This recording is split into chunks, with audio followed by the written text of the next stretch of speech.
says, contemplate this, no, argue it. He's telling us that read it carefully. Well, I think I got stuck on the word played. And just as, as writers, sometimes they give information when they're retelling a story that everyone already knows the outcome of. And so I was just wondering, and thank you. It sounds like we're going to have a real good. Yes, the author Samuel, he's taking for granted that we're going to use all the tools that we've used from Genesis through Joshua, and he's writing and he's expecting us. He's saying a lot by not saying a lot. He's using silence to communicate, and he does that so powerfully. So we'll look at that. We'll start breaking ground today. Awesome. It looks like we are live on YouTube as well. Let me bring it on my phone so that there we go.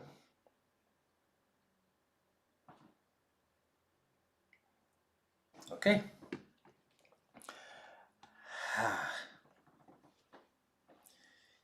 Let's go.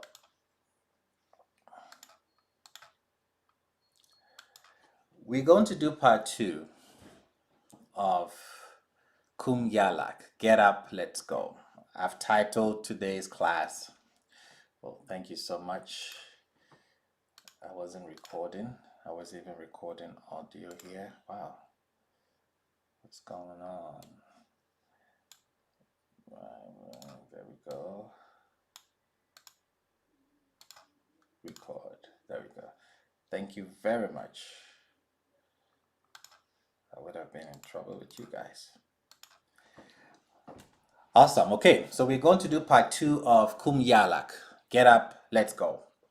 I've titled today's class Power Struggle, Poor Judgment. Is it what we're going to look at? Is it about a power struggle or is it poor judgment? Again, this is a sensitive topic, sensitive narrative. This is not just a Bible story that somebody made up, events that took place. Some people listening to me have experienced similar, close to this, or maybe in a different context. So I would ask that we are a bit more sensitive when we make remarks and comments, so that we don't put more fuel in a fire that is laying dormant. Okay.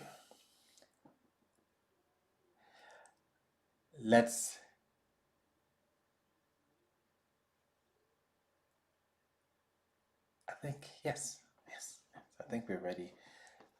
Let's go. I'm going to read the narrative again, and then would answer most of the questions that were posed last week, and then we would just stick with the text,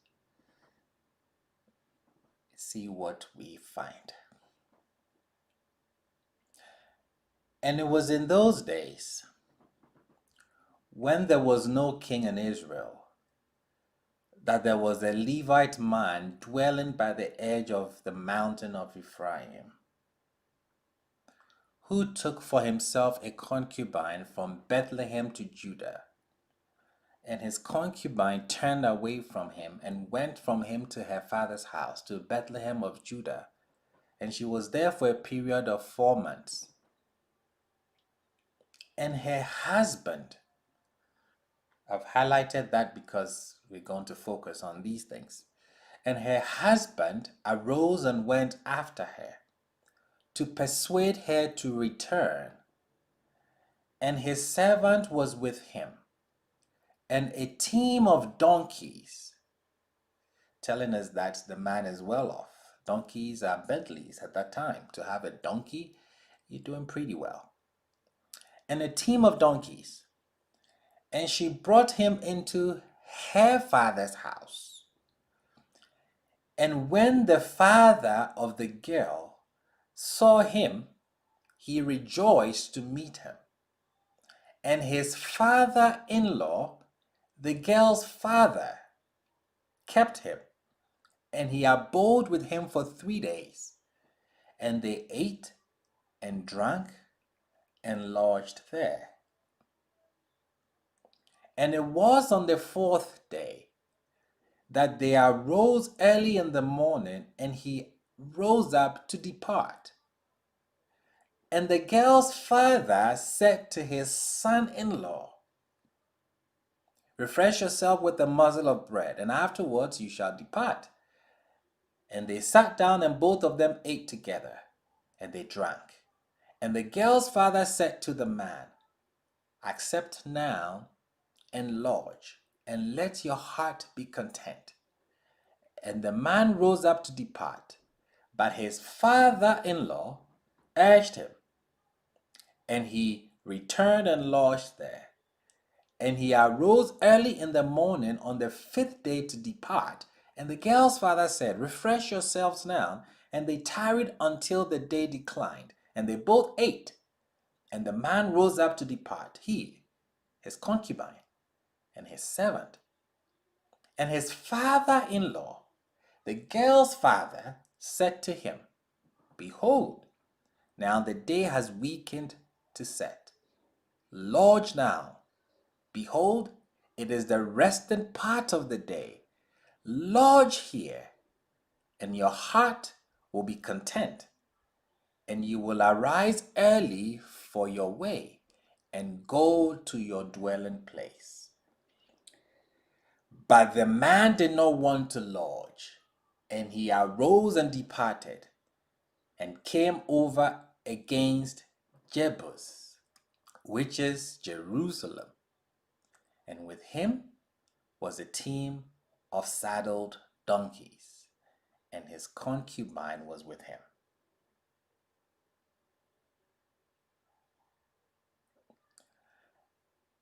Is what we are looking here on the part of the girl's father, the Levite's father-in-law, is what we are observing here hospitality?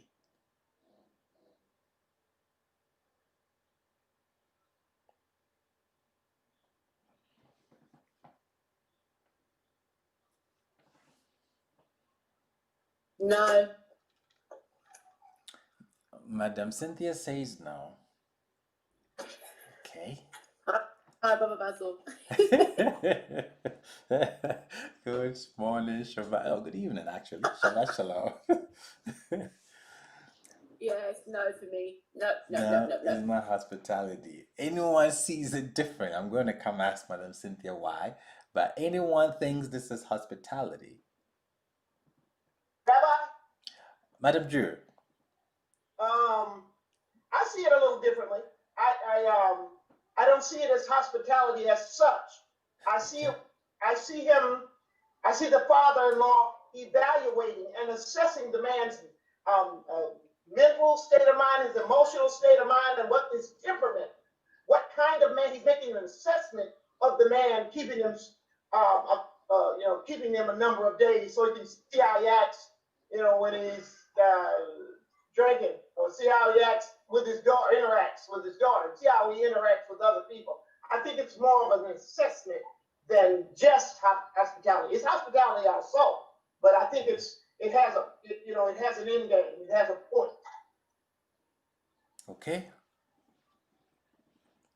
Anyone has a different take on it?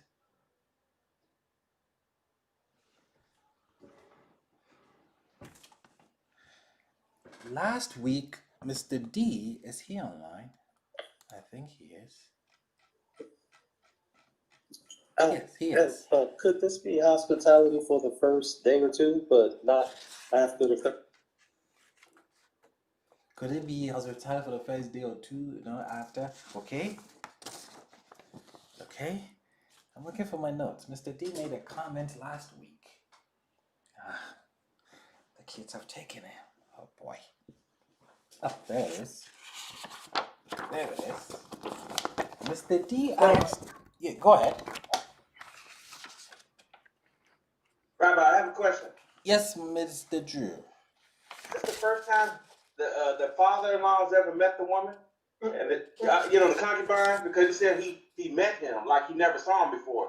Like, and where was the woman that she could get picked up by this dude in the hill country of Ephraim? What was she doing? She went to college? What happened? Mr. D.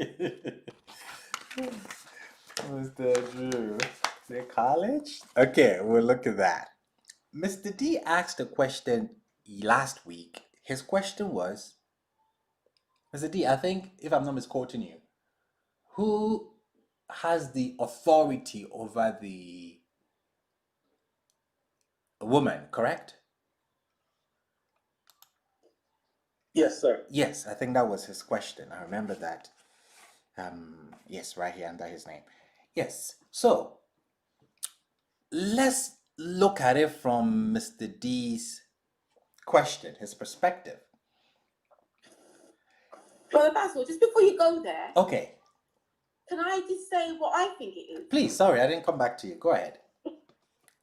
I think it's negotiation. Ooh, why do you say that? Because it reminded me of when Sarah died, and there was, when they were saying, oh no, don't worry, and he wanted to buy the land for her burial, and they were like, oh no, don't worry, just bury her, and he's like, no. It was similar to that. So I think it broke down the negotiation. It's like a negotiation, sort of a breakdown and a back and forth. That's what I think it was. Okay, we'll look at that. Interesting. Interesting how you're looking at that. Okay. So, what is happening here is not hospitality, because it's excessive. It's too much. What is behind this supposed hospitality? Let's follow Mr. D's question that he posed. Is what we are observing here in the text a power struggle? A tension between patrilocal and virilocal marriage? I think I'm pronouncing that one correctly. What is the difference? We have two forms here. Patrilocal is a marriage in which the woman remained in her father's house and was visited periodically by her nomadic husband. Virilocal is when a married woman goes with the husband to live in the husband's house. Is what we are observing here a power struggle between these two different ideologies, where the woman's father appears reluctant to allow his son-in-law, in parentheses, to take his daughter away? Is the woman trapped between the two men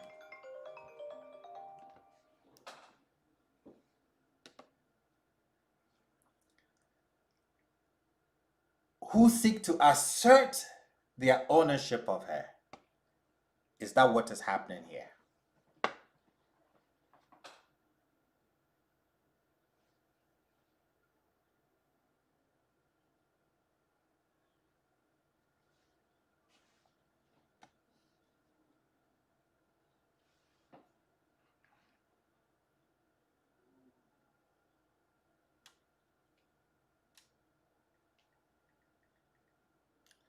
Mr. Drew says yes. Mr. Chauncey says it could be.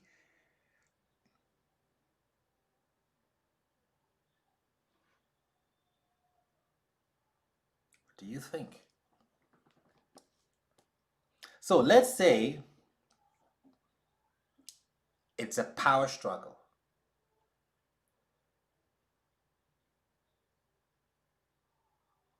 No, let's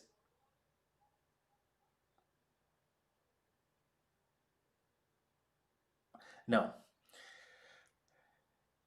Let me not go there yet. Can we prove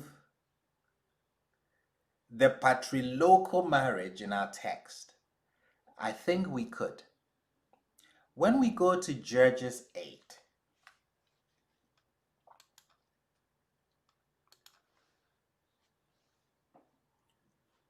this is what we are told about Gideon.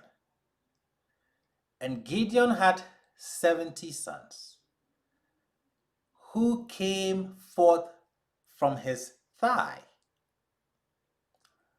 for he had many wives. 31. And his concubine was in Shechem. His concubine doesn't live with him. His concubine lives somewhere else, patrilocal, and he would visit, probably to make her pregnant again. We have Samson in Judges 15 with the same idea, where he marries this woman, leaves, probably forgets about her, and remembers her, and then he wants to go back. And the father says, I've given her to someone else. The father-in-law, his father-in-law says, I've given her to someone else, and he's willing to give the Samson's wife's sister to Samson. So yes, we can see evidence of patrilocal. It wasn't across the board, but we could see it. Now we do the very local, where the woman goes with the man.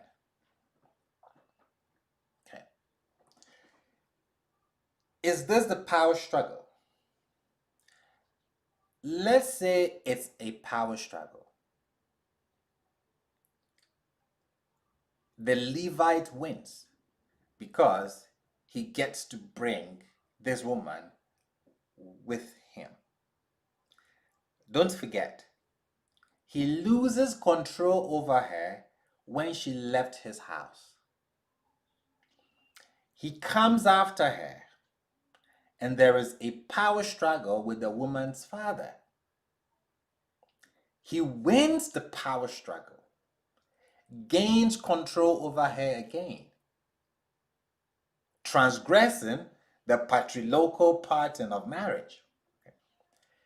He then puts himself in another situation where he loses control over her again.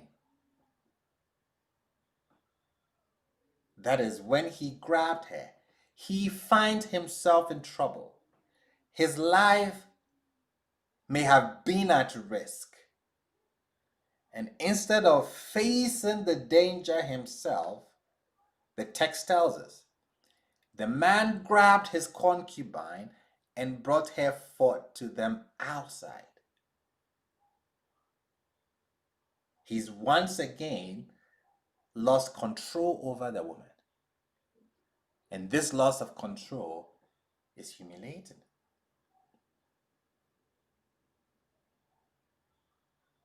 This woman goes through the whole ordeal.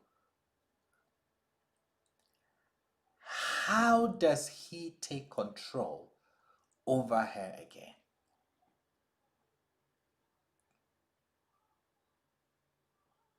Not by chopping her up, is it? Correct. And that sounds a bit rough, but True, you're correct. So now he gains control again by his act of dismembering her. Because the text tells us he took hold of his concubine. That's interesting language. He took hold of her and cut her into limbs. So this act was reasserting his authority over her body once again. Because what was her body for in the first place? To him, what was her body for? To have children. That is the idea of concubinage. So if we interpret it as a power struggle, not hospitality, between the girl's father and him, then we can look through the text and see that he loses control. He had control over her, loses control, goes after her. There is a power struggle between these two men who, in parentheses, own her. He wins. He loses control again. He puts himself in a situation where he loses control again. And to get that control back, this is what he does. His act of dismembering her is an act of reasserting his authority over her body once again. If it was a struggle for power.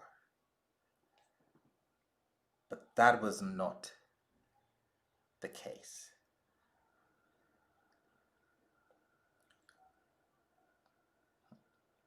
So, Mr. D, that answers your question.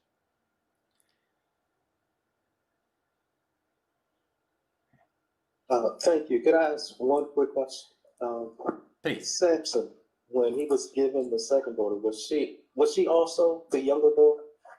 Yes. Yes, she was a younger daughter.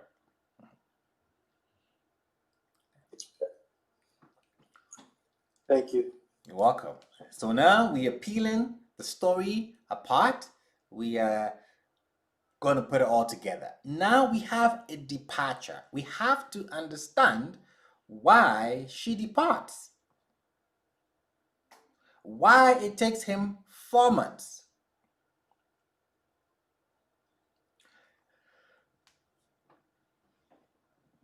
There was a Levite man. I want to list the people in the narrative. There was a Levite man. We have a concubine from Bethlehem of Judah. She left and she went to her father's house. Madam Tara, it was not a power struggle. It was not. We have a father, and then we have a servant.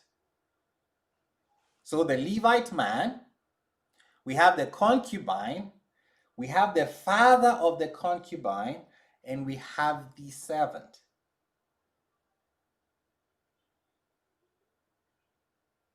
No one's name is mentioned, which should remind us of what? No one's name is mentioned. What should that remind us of?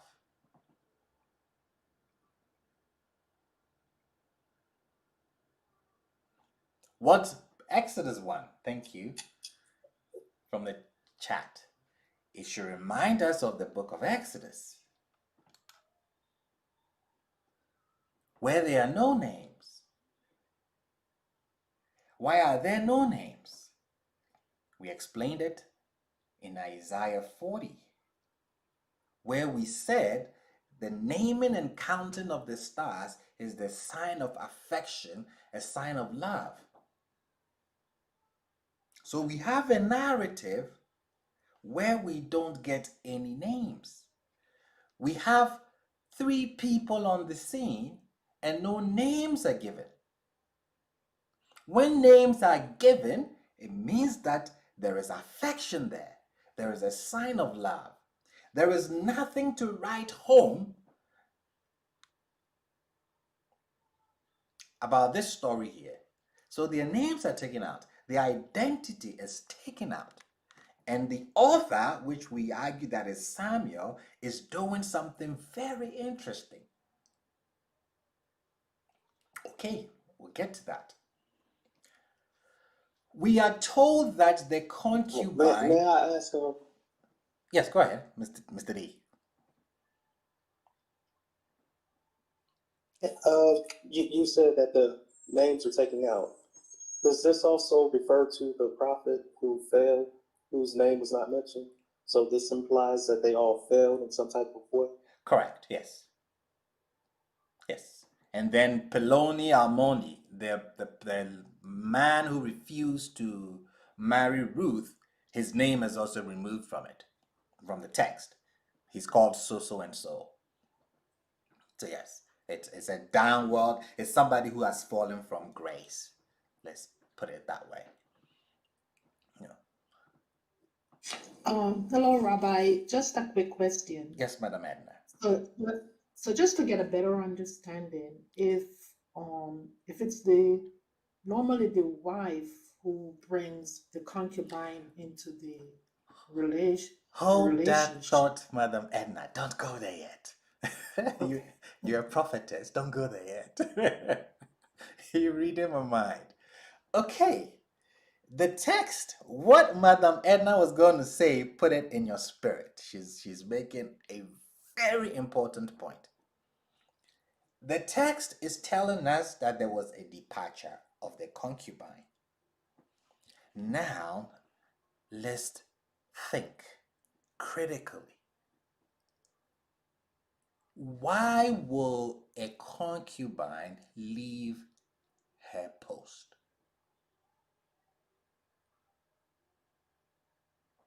Why will a concubine leave her master's house?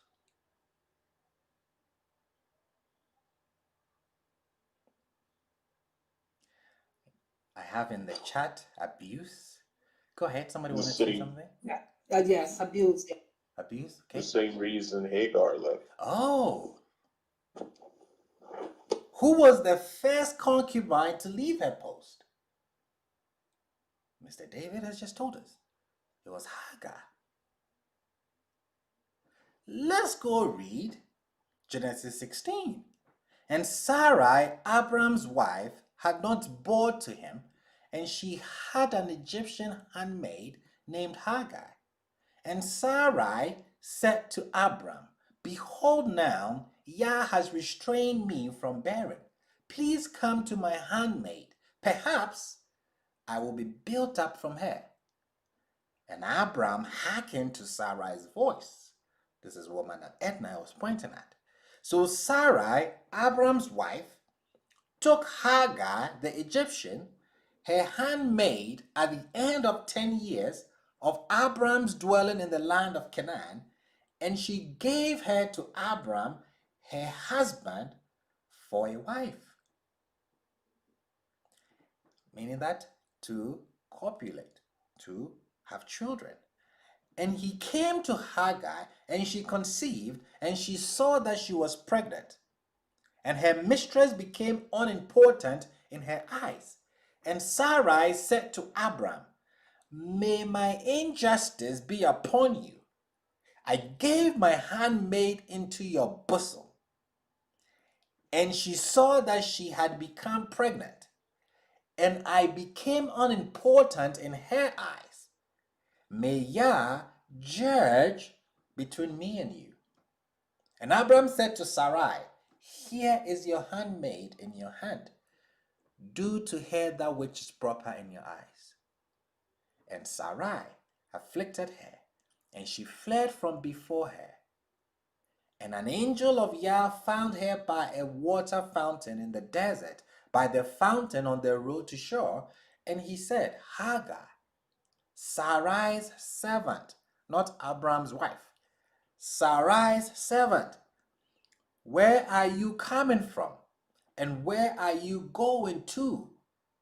And she said, From before Sarai, my mistress, I am fleeing. And the angel of Yah said to her, return to your mistress and allow yourself to be afflicted under her hands. And the angel of Yah said to her, I will greatly multiply your seed, and it will not be counted for abundance. So we have a situation where we see a concubine leaving her post because of abuse. This is the same situation here. There was mistreatment in the Levite's tent. The question is, who is at fault? Who do we blame for the mistreatment? Is it the Levite's wife? She's not mentioned in the text. Is it the Levite? He is mentioned. Or is it the concubine who's also mentioned? Who do you think is at fault here? The Levite. The Levite. Okay, I'll come to your reason for that. Mr. Drew says the Levite. Okay. Anyone blaming the wife?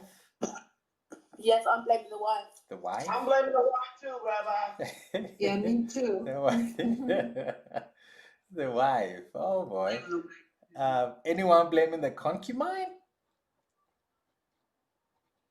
No, she would not. If you're in a good position and comfortable, you would not go back to your father's home. So she knows that's a safe place. So she was just going back to a safe place. Okay. Rabbi, I have a question. Yes, Mr. Drew. Can you be a concubine? Can you have a concubine, or do you have to have a wife first in order to have a concubine? You know what I'm saying? Is it the man's choice to have, well, you know what? I don't like, because you burnt my biscuits, I'm going to go ahead and make you a concubine, but I'm going to go get a real wife. You know what I'm saying? Or the first woman that comes to you, she has to be your wife. That's the question I have to ask. Yeah, so wife first before you take a concubine. Yes. Okay, thank you. Okay. Yeah, I have a question. Yes, Mr. D, go ahead.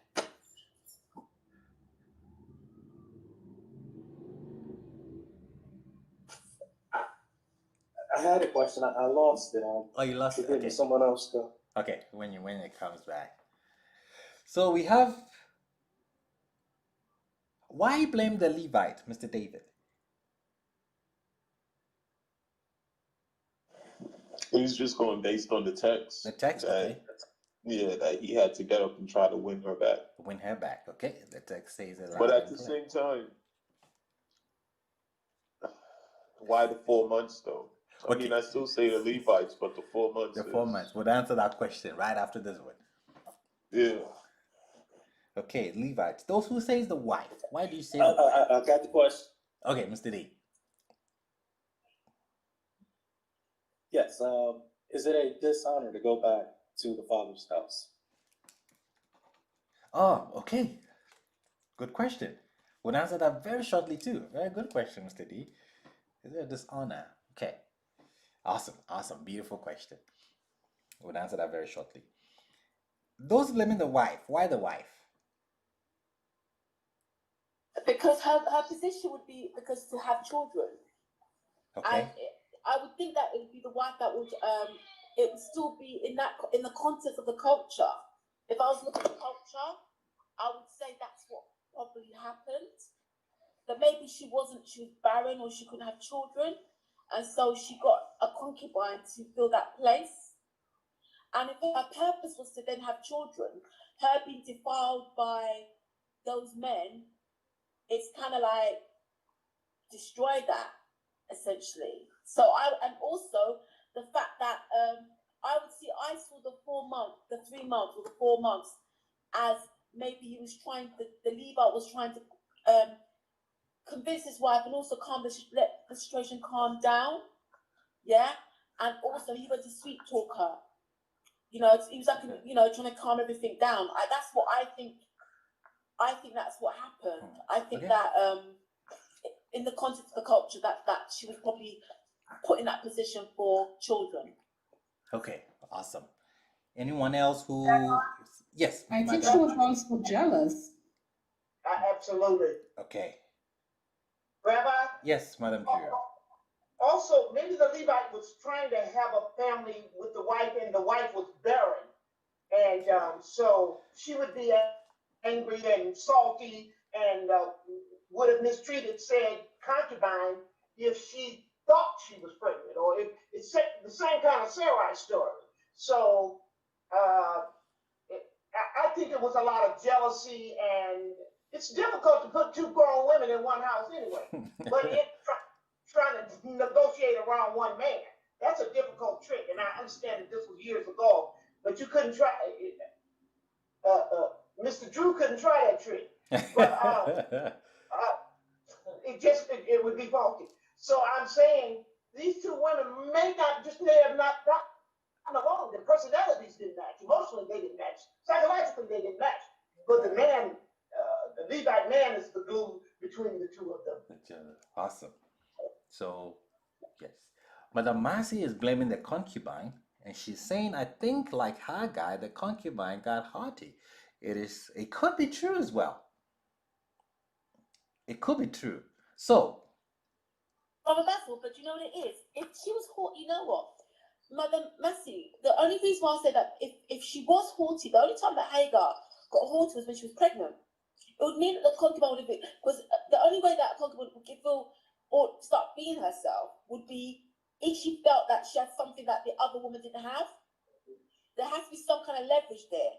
So that is the only time I believe that a concubine would get haughty. So that's another dimension, I think. Sorry. okay, that's true. So now, it looks like we can blame all three of them. Maybe the Levite, as Mr. David said. Maybe the Levite's wife, maybe she got jealous, as Madame Drew and Madame Edna says. Or the concubine, as we saw with Hagar, as Madame Massey says. From the text, so we are correct. It could be all three of them. But who does the text blame? And how can we prove that the text is blaming this individual? Let's go to Genesis 16. How does concubinage work in Israel? What are the rules?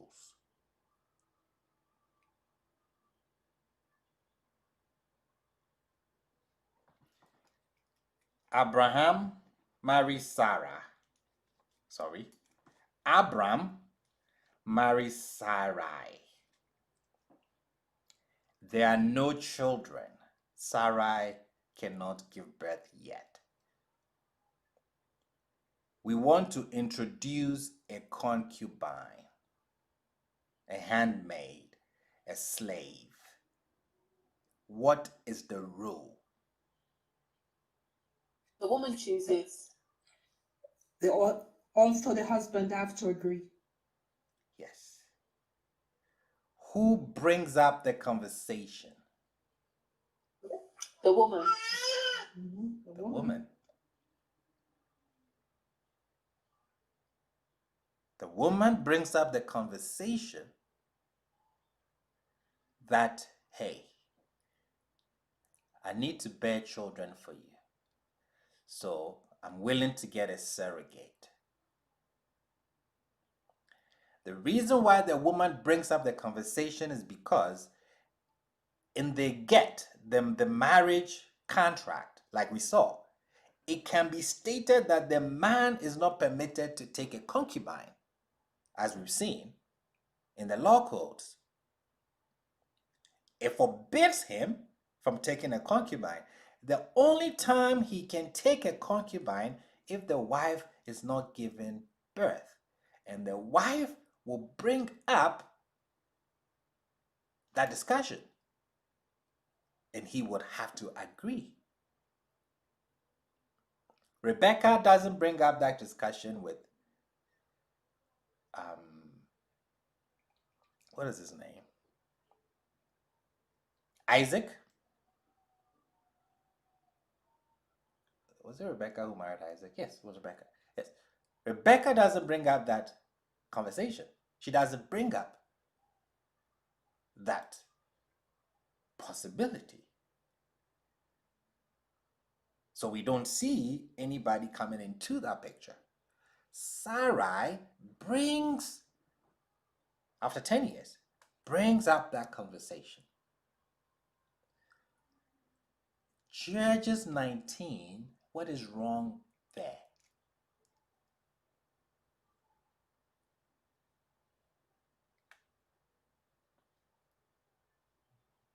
We don't know about that. He took it. He took He for took a himself, wife. he Oh, took for himself a concubine. Which is where the conflict lies. His wife would be vexed. Correct. Oh, that's all. Does she have every right to be vexed? The wife of the Levite. Yeah. Does she have every right to maltreat the concubine? Oh, well, yeah, I don't want to say it, but yeah, sorry, mate. Who do we blame here, even if the wife is at fault? I blame the concubine and the man. He took for himself, so he gets blamed. But the concubine knows what's up, though. Like, No, she doesn't. You cannot blame her. She wouldn't. She has no clue. We'll come to her. We'll come to the concubine. But we have a man who takes for himself a concubine without the wife's agreement, probably without the wife's knowledge. The concubine comes to his tent, and even we see that even when it was the wife's idea, when the wife was the one who brought up the idea, there's conflict. He took. And there's conflict at home. Can I ask a question? Please.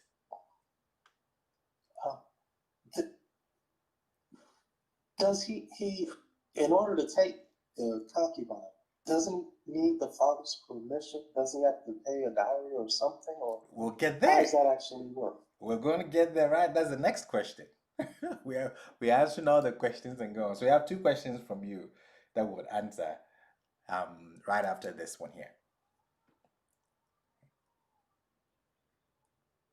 So he is taking the concubine. We are told that Sarai was the one who made the move. The woman makes the move because it's a dicey situation. We men may not know this, but for a woman to bring another woman into her husband's bed is not an easy decision to make.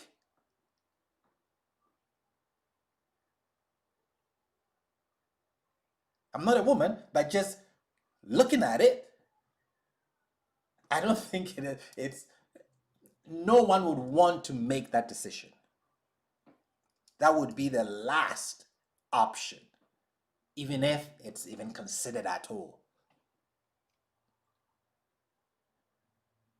That is why our text gives the woman the only right to make that call.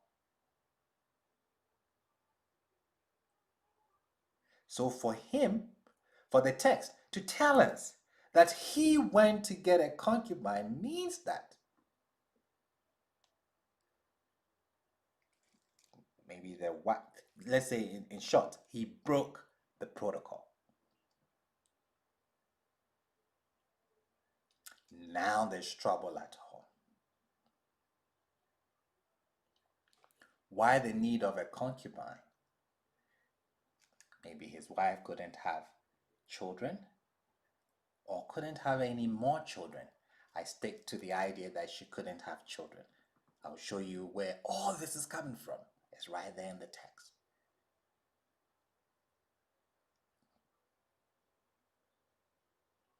So we see where the tension is coming from. We see why the Pilegesh, the concubine, departed. This is the reason. Basil, can I just ask you a question? Please. Is there, I know culturally it's because of, like, if we stick to the idea of children, but isn't there anything for them, a man, maybe if he took the concubine, that it might just be that he just fancied her and just wanted to be with her in addition to his wife? It could be if his wife has so many children. No. Wait a second. If the man took, yes, it could be. But if the woman was the, if he's taking, he's breaking protocol. That means he has a side chick, as we'll say it now.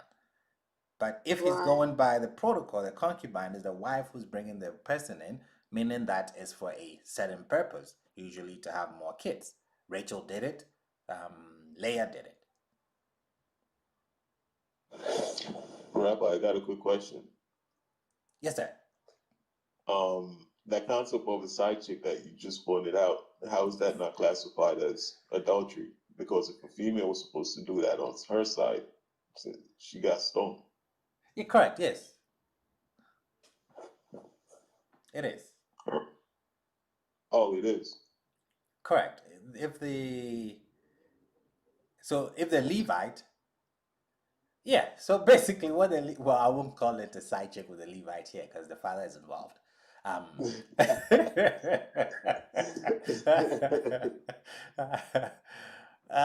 But you see, it's tricky, Mr. David.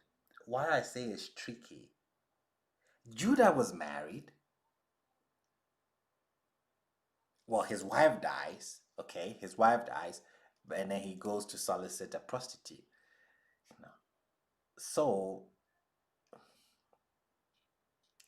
yes, I think it's a long conversation.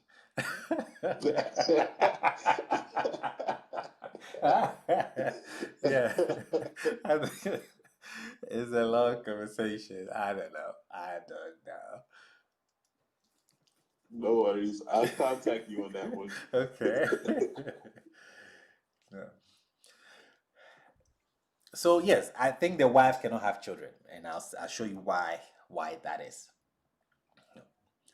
Now, her husband, we are told, after the conflict, he's the one at fault. So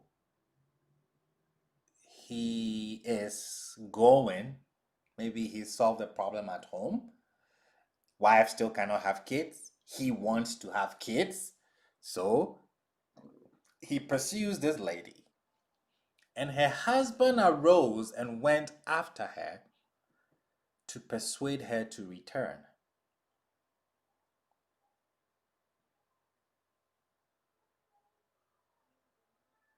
Why would he persuade her? Why would he go after her?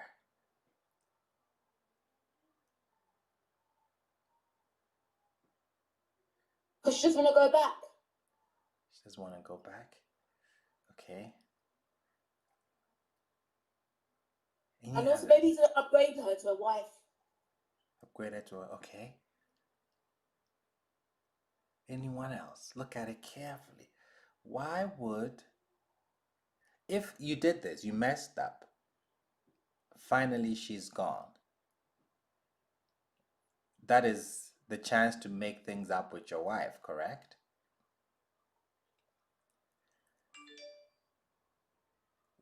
Why? Oh, someone says she was pregnant. So that makes sense. Either she may have given him a child or children,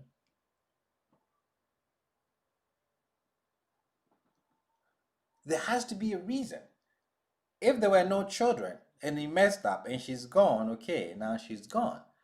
I'm going to talk to my wife and then bring someone else. etc. Whatever.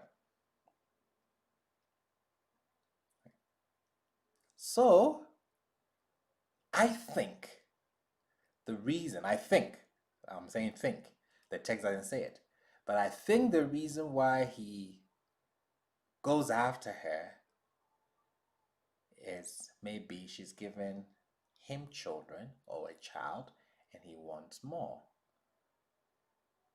So, hey, he can go get another concubine, but who knows, maybe that concubine is also barren. Here, he has evidence that this woman can give birth. So why not stick with her? That is my take on it. Okay. He goes after this woman.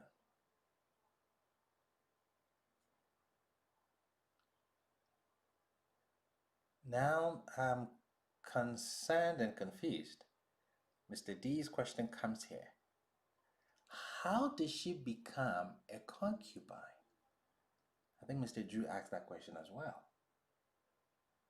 How did she become a concubine? Let's look at our text. And her husband arose and went after her to persuade her to return. And his servant was with him, and a team of donkeys, and she brought him into her father's house. She brought the man into her father's house. And when the father of the girl saw him, he rejoiced to meet him. And his father-in-law, the girl's father, kept him. And he abode with him for 3 days. And they ate and drank and lodged there. And it was on the 4th day that they arose early in the morning, and he arose up to depart. And the girl's father said to his son-in-law, refresh yourself with a morsel of bread, and afterward you shall depart. Does the text give us a clue? It does. How and when do you get the title son-in-law?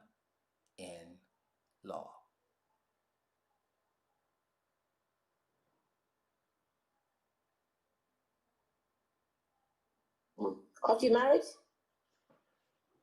After you married. Already belong to him. I'm gonna say. Rabbi, when you pay the money. When you pay the money. If Jack and Jill meet in college. Oh, it's this consummation. Consummation. Okay. If it's been intimate. Sorry. Intimate. Okay. If Jack and Jill meet in college, they fall in love. They decide to get married. They go to the local court and they get married. Let's say Jill is my daughter. Is Jack my son-in-law?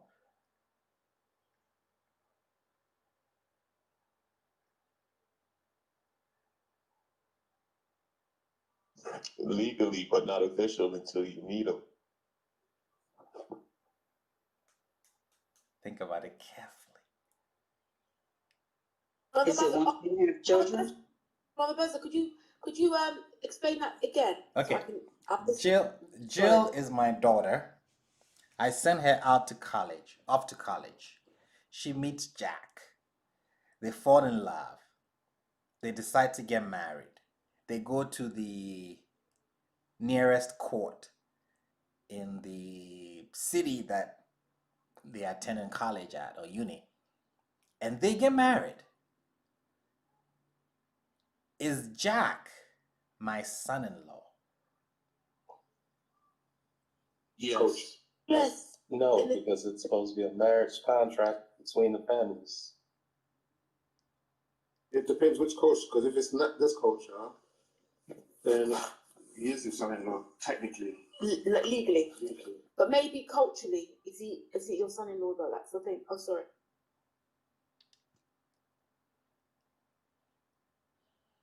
He's your son-in-law. If marriage is a contract, No, it's the family have to recognize you as. It can't be until the father agrees. Correct. Because you marry my daughter doesn't make you my son-in-law. What you did is not binding. We don't care what the court says. The court is secondary. For somebody to be recognized as a son-in-law, the parents will have to give that title. When do they give that title? When they get the dowry, when they agree to the marriage.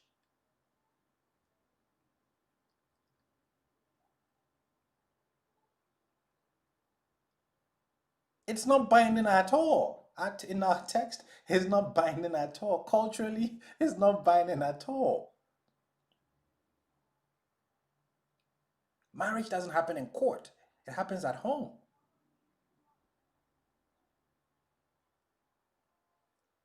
So I go to Mr. Drew and I say, Mr. Drew, I want to marry your daughter. He gives me permission, calls both of us, him and Madame Drew, lay hands on us, bless us. He says, now you can go. You are my son-in-law. I've paid a dowry. We have an agreement. If I meet Mr. Drew's daughter in college and we go and sign, we haven't done anything.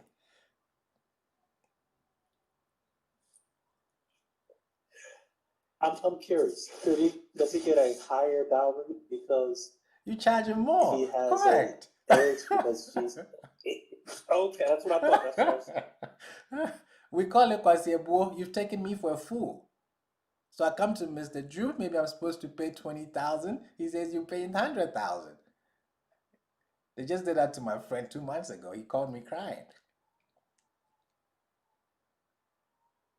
And his was worse. The woman that he was with, he impregnated, was a daughter of the chief of this village. No. Huge sum. He called me if I could borrow him money. I'm like, no, I'm not. You're going to pay this yourself. You know what was right? No, it doesn't work that way. So for the text, Mr. Drew, for the text to say that this is the father-in-law and he's the son-in-law tells us what? That he's agreed. He agreed.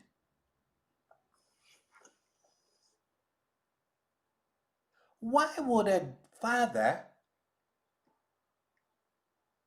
give a daughter out as a concubine?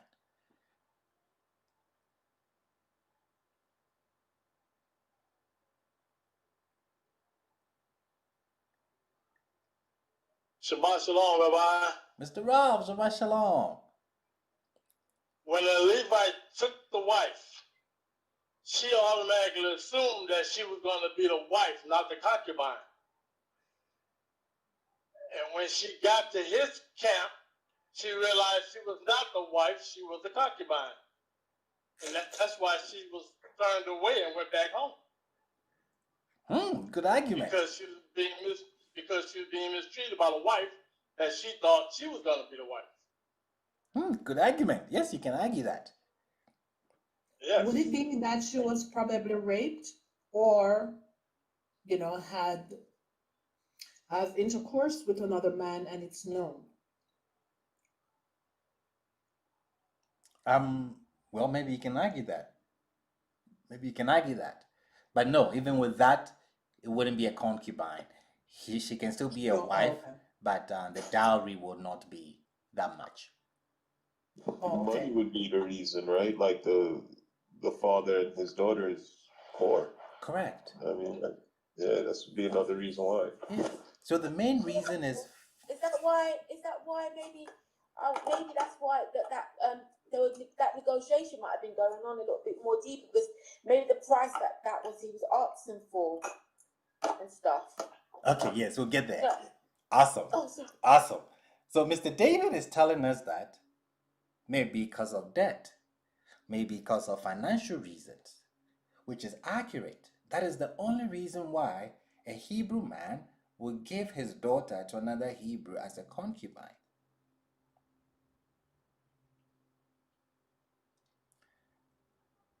If that is the case, why the excessive show of hospitality? We're saying it's not hospitality.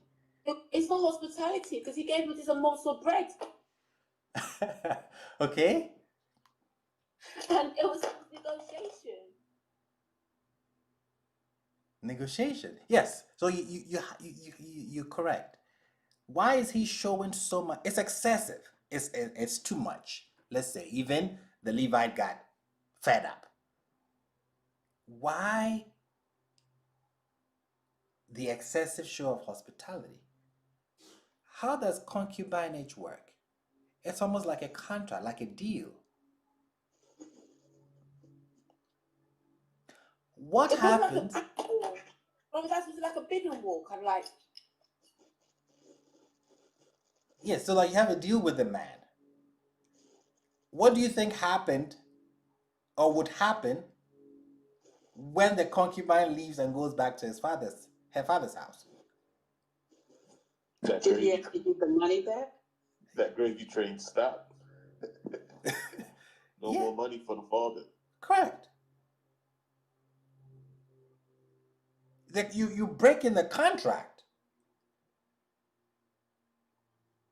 We have a contract that this is what is going to happen.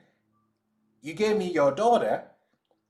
Your daughter has left, meaning that the chances that the contract is going to be null and void is high. So what do you do as the father?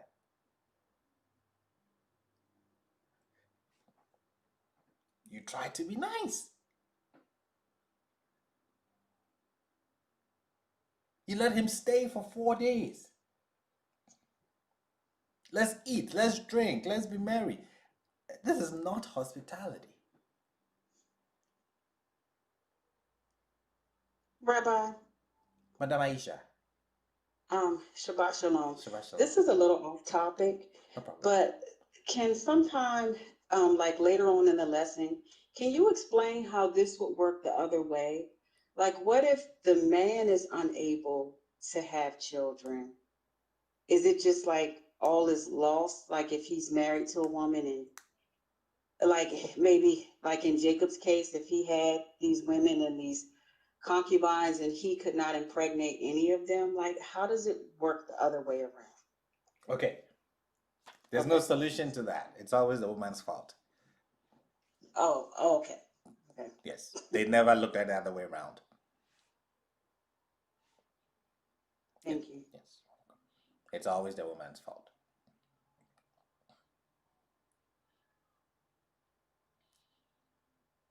Or they'll live without children. But what he's not going to do is give his wife to someone else so that the person, it's like a doubles. The standard is not fair, if I would say that. But the culture was that the women wanted to have children, and it was thought that the man could have children. So if the man couldn't have children, it means that the woman, or the woman is now tagged a witch, etc. She's brought bad luck. All these crazy stuff.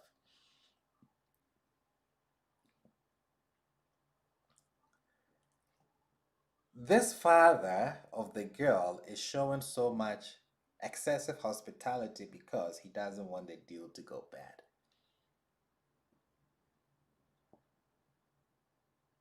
So it's not a power struggle here.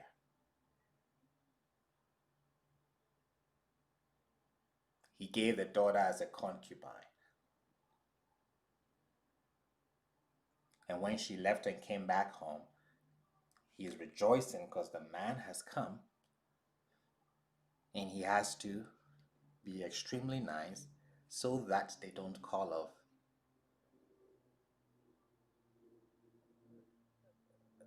maybe the terms of the contract had a clause that says that it is null and void, or whatever it is.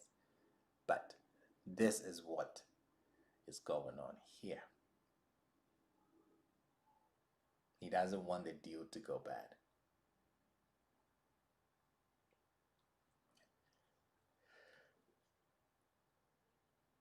She was there for a period of 4 months. Why wait 4 months before coming to go get her?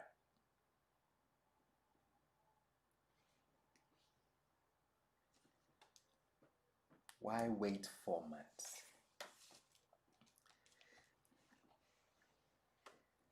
We had a situation in the book of Samuel where the ark of Yah was taken by the Philistines. They brought it to their territory, and the ark started plaguing them with diseases.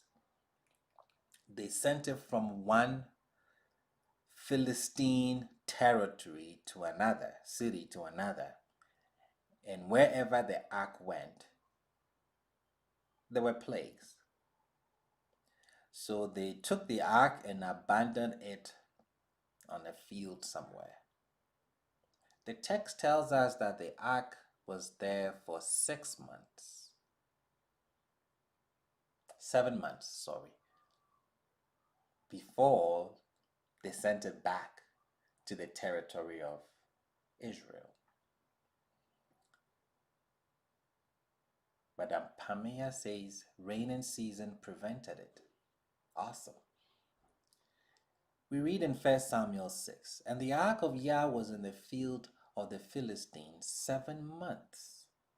And the Philistines called the priest and the diviners, saying, what shall we do to the ark of Yah? Let us know in what manner we shall send it to its place. So they gave them all these advice.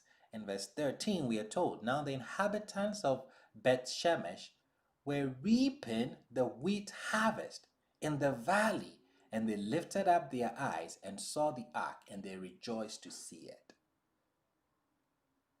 So now we're given a marker, the wheat harvest. We're given time, 7 months. So what do we deduce? In my commentary on the book of Samuel, this is what I write about it in yellow.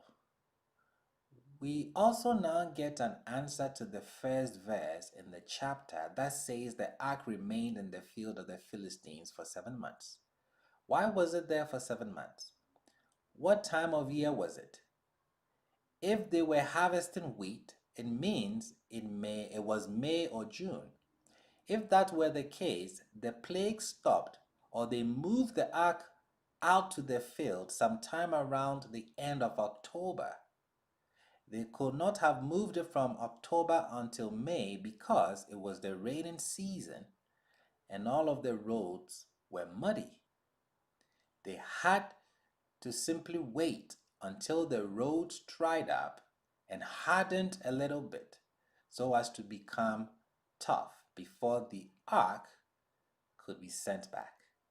This is why the ark was in the field for 7 months.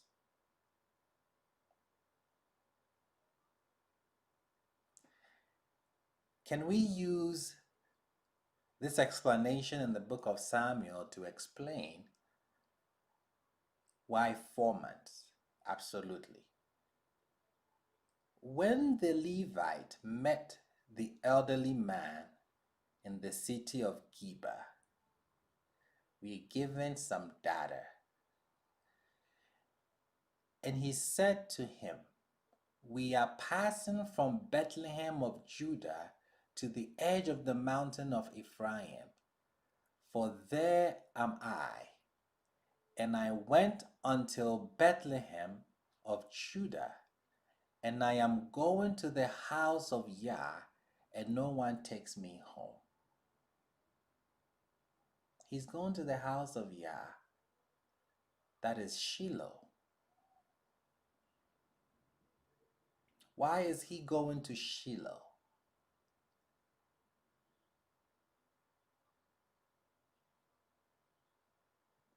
means Rabbi is going there for a feast. it was an appointed time. It was a feast. It was a spring feast. How do I know it was a spring feast? In 16, we get more data. And behold, the old man came from his work out of the field at evening. He's working in the field. He's going to the house of Yah, which is Shiloh. So the woman may have left at the end of Sukkot, when the wheat harvest, when we were gathering, before the snow, it gets cold, before people stop traveling. Maybe that was when she left. And he had to wait for the seasons to change. And in the springtime, or when it was favorable to travel, he goes out to go look for his concubine. Could she have left with her father? Could she have left with her father? Meaning that she went home with her father?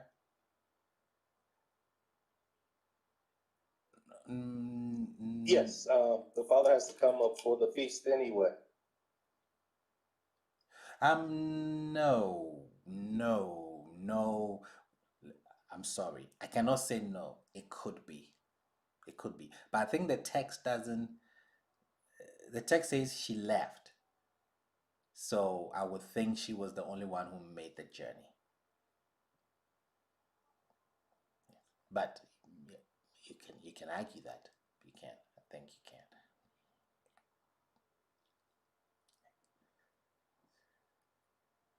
So we've explained the 4 months, what is going on.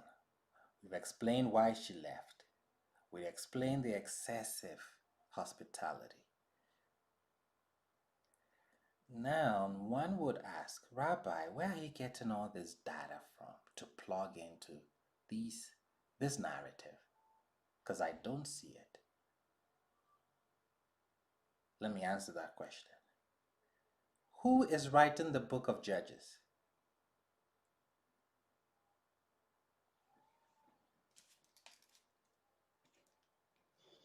Samuel, no? Okay. When is he writing it?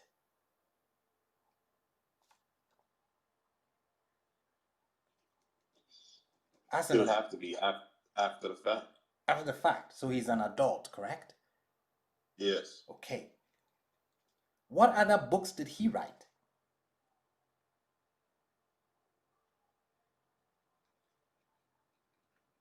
The book of Samuel. The book of Samuel. Why did he put this story that happened in the beginning of Judges? Why did he put it here? We answered that last week. To show us or to argue the need of a king, correct? So he would have to write Judges before writing Samuel. Correct?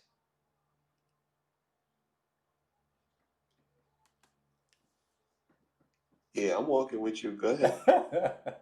Now, in his writings, look at Samuel. In his writings, he takes the story out of context, writing Judges. He ends the book of Judges with an argument for a king. He places a narrative. At the end, Judges 19, of a man who has 2 women in his household, and there is tension. These women have no names. The man has no name. We see what happens in the book of Judges. Bad stuff. See what he does. Does this sound familiar? And there was one man from Ramathaim Zophim, from Mount Ephraim. Pause. What does that remind you of?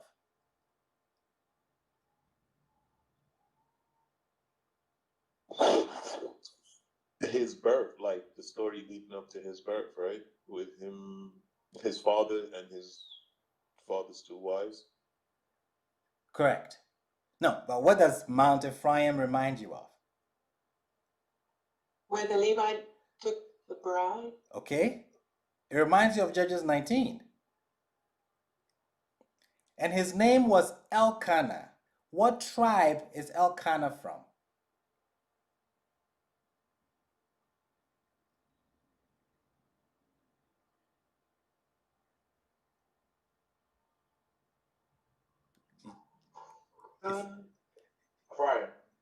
Ephraim. No. You said what tribe? What tribe? Ooh. He was a Levite, He no? was a Levite. First Chronicles tells us that.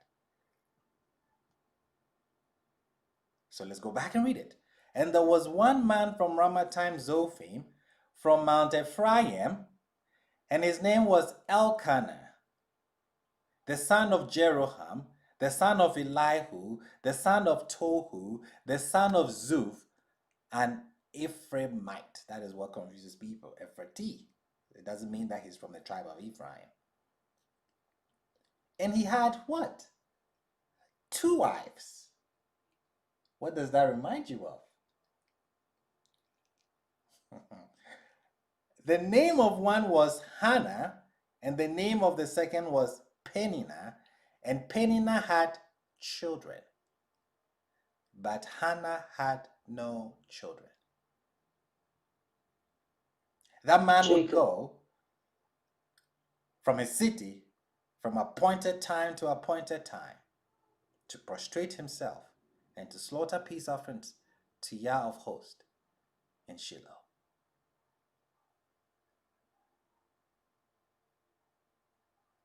What does that remind you of?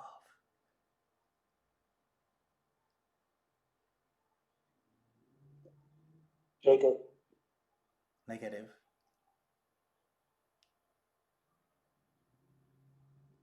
The Levite, I guess, was he taking the concubine there to slaughter an animal for her to be able to conceive? No, negative, but the first part is correct. It's the same story. This time we have names.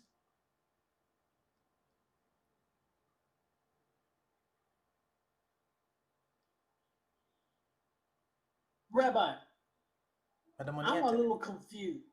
Okay. Now, he's telling the story in Judges 19, which is I think appears to be a correlation of him as a child, you know, with his people.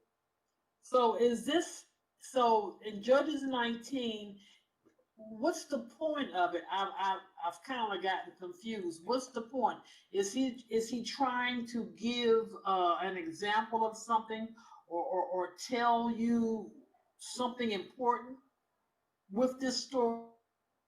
Yes, so Judges 19 is a historical event that happened. That has no names to the people. Okay, yes. So Judges 19 is a historical event, something that happened. Very bad. And the reason why it happened, the text tells us, because there was no king in Israel. That is where the story ends. It's done. Oh, okay.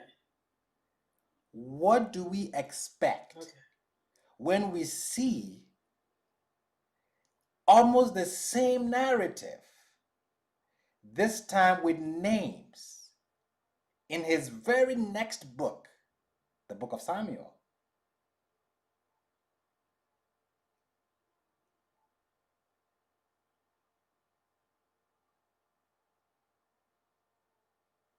What? Maybe somebody got it right the next time. Say it again. Say it again, Madam Nicole. Where a king is instituted. Correct. Madam Nicole, you said somebody did what? I think the judge's story, Rabbi, Okay. was to point you toward looking at something. I stacked the story so that I can point your eyes to look at a point I'm trying to make.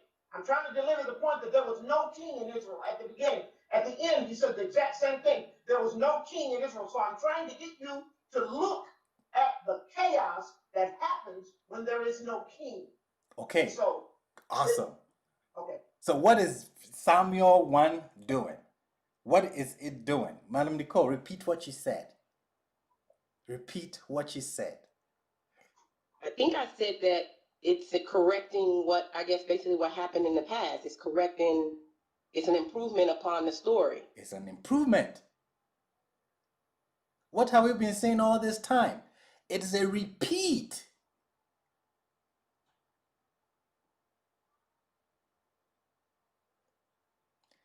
Their names are taken out when they messed up very badly.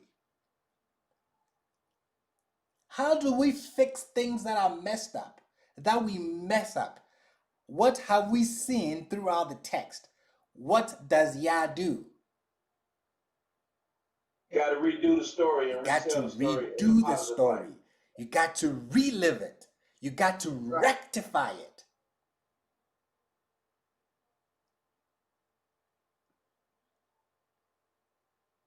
So we get the data from 1 Samuel.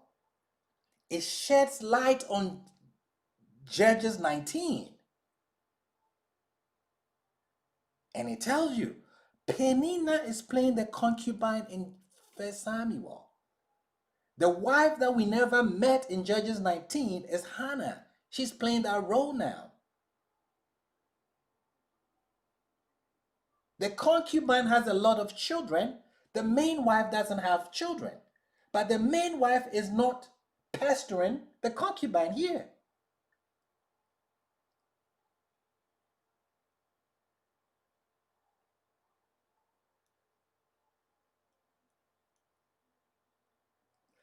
In Judges 19, we have a Levite that cut up a human being and sent it to the 12 tribes.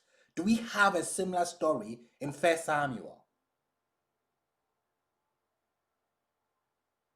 Yes, Rabbi. You have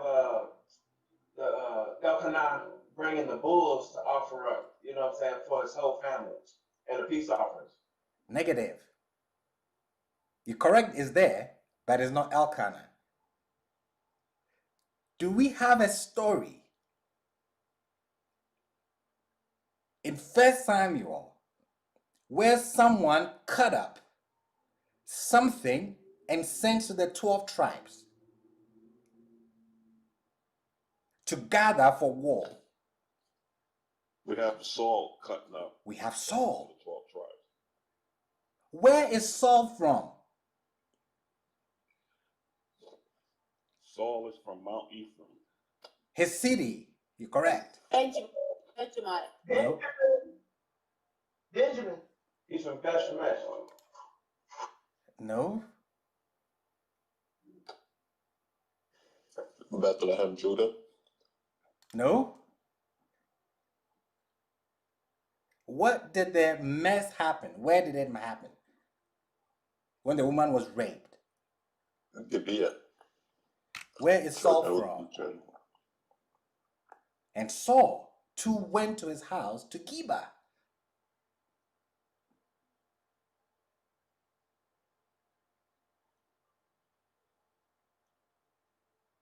The man left Bethlehem. He went to get a concubine from Bethlehem to Judah. Who does that remind you of? We're talking about kings. There are no kings in Israel when the mess happened. Samuel is telling us we should be anticipating some kings coming. Bethlehem, who should that remind you of? David, no? David, correct. Gibeah, who should that remind you of? Saul. Saul.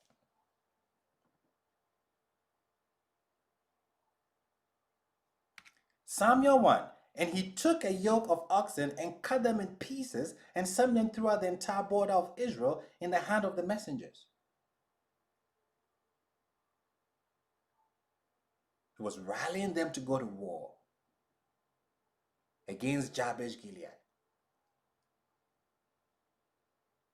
What is happening here?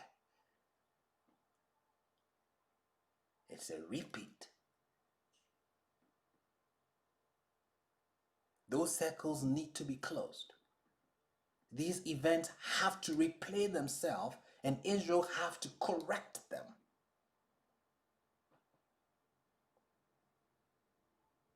So now, to understand the details in Judges 19, you have to follow the author. He ends the story, the book of Judges, with a very bad story. He says, contemplate it. And the reason the story happened was because there were no kings in Israel. And then he starts his second book. And we'll notice that he's talking about almost the same thing, a repeat. It's not the same characters in Judges. It's not Hannah, it's not Peninnah, the concubine. It's not them. But the situation is being repeated. And they have to be fixed. So this time, Saul doesn't take a woman, cut her into pieces, and send it out. The correct thing the man should have done, he had donkeys. Why not cut up the donkeys to make a statement? But you chose to cut up the woman.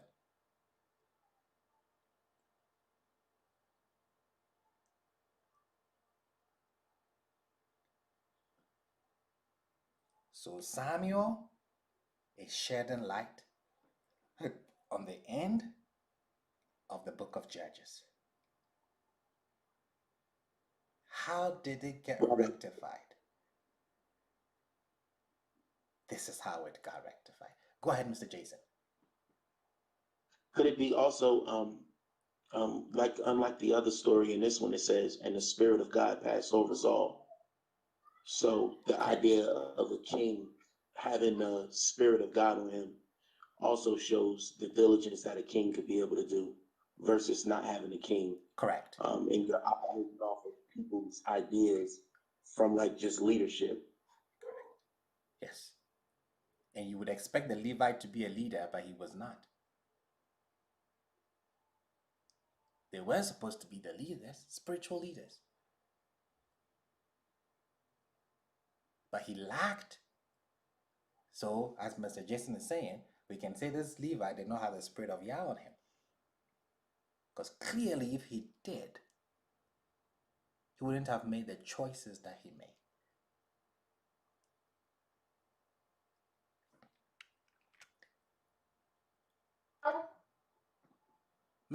Madam Jew, go ahead.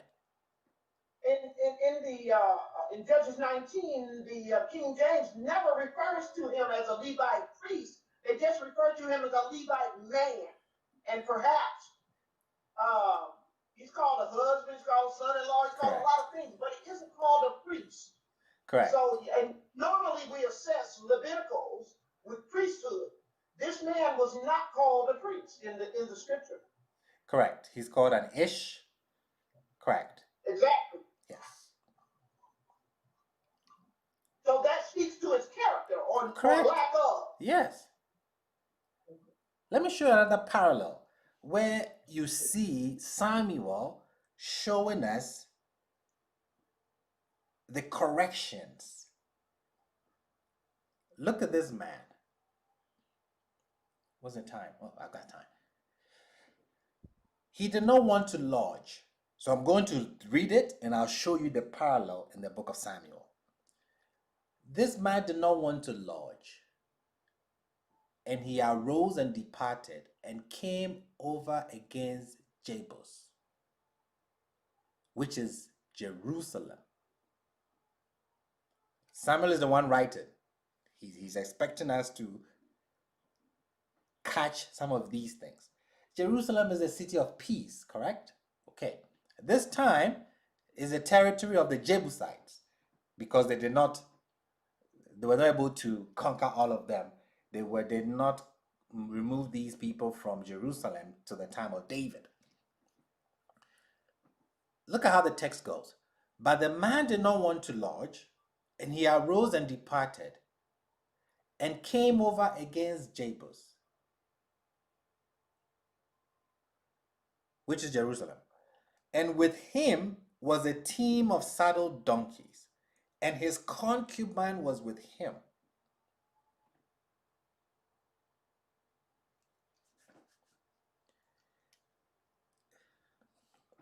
Why does the text go out of its way to tell us that the concubine was with him? Is this not information that we already know?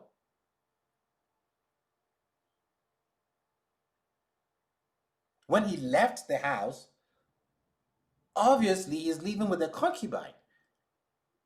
He's leaving with the donkeys because they're going to ride on the donkey.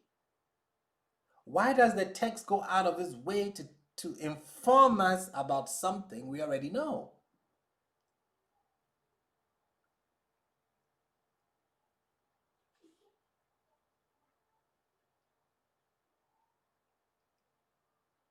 Is that a question, Rabbi? Yes, sir.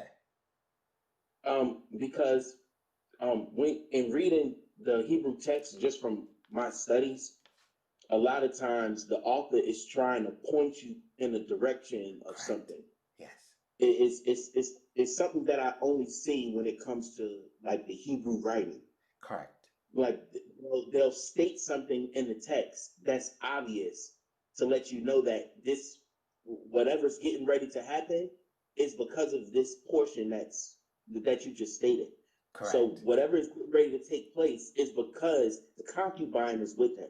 Yes. She's the focus of what's getting ready to take place. Okay, so you're traveling with, let's say, your concubine, your wife.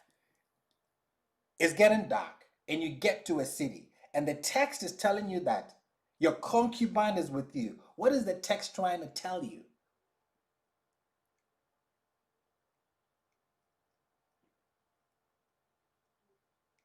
Is the text telling us that he can lodge here at Jerusalem? No, I think that he's trying to say that because you had a woman traveling with you, you have to travel differently. It isn't the same travel as five guys. You have to, when you're traveling with your concubine, you have to be careful, only stay at certain places, because of course that makes you vulnerable for the gangbangers to come get you. Correct. So I think that was why they mentioned the concubine. He should Beautiful. have left earlier. He probably Awesome. should have been farther along on the trip. But traveling with a woman like that at night Awesome. is problematic. Correct. So she's the focus. Listen, it's risky. You left late. It is risky. We are looking at the concubine. We are looking at the woman that is on the journey with you. 11. They were near Jebus as the sun descended very much. Now listen to the person that we haven't heard in the text. He's about to speak. And the servant said to his master, "Come now, and let us turn aside to this city of the Jebusites and lodge in it." I'll read it again. The servant said to his master, let's start from the top. They were near Jebus. The text has told us, which is Jerusalem already. We are familiar with it. Okay. It's a city of peace. Okay. They were near Jebus as the sun descended very much. And the servant said to his master, "Come now, and let us turn aside to this city of the Jebusites and lodge in it." Is that wise counsel?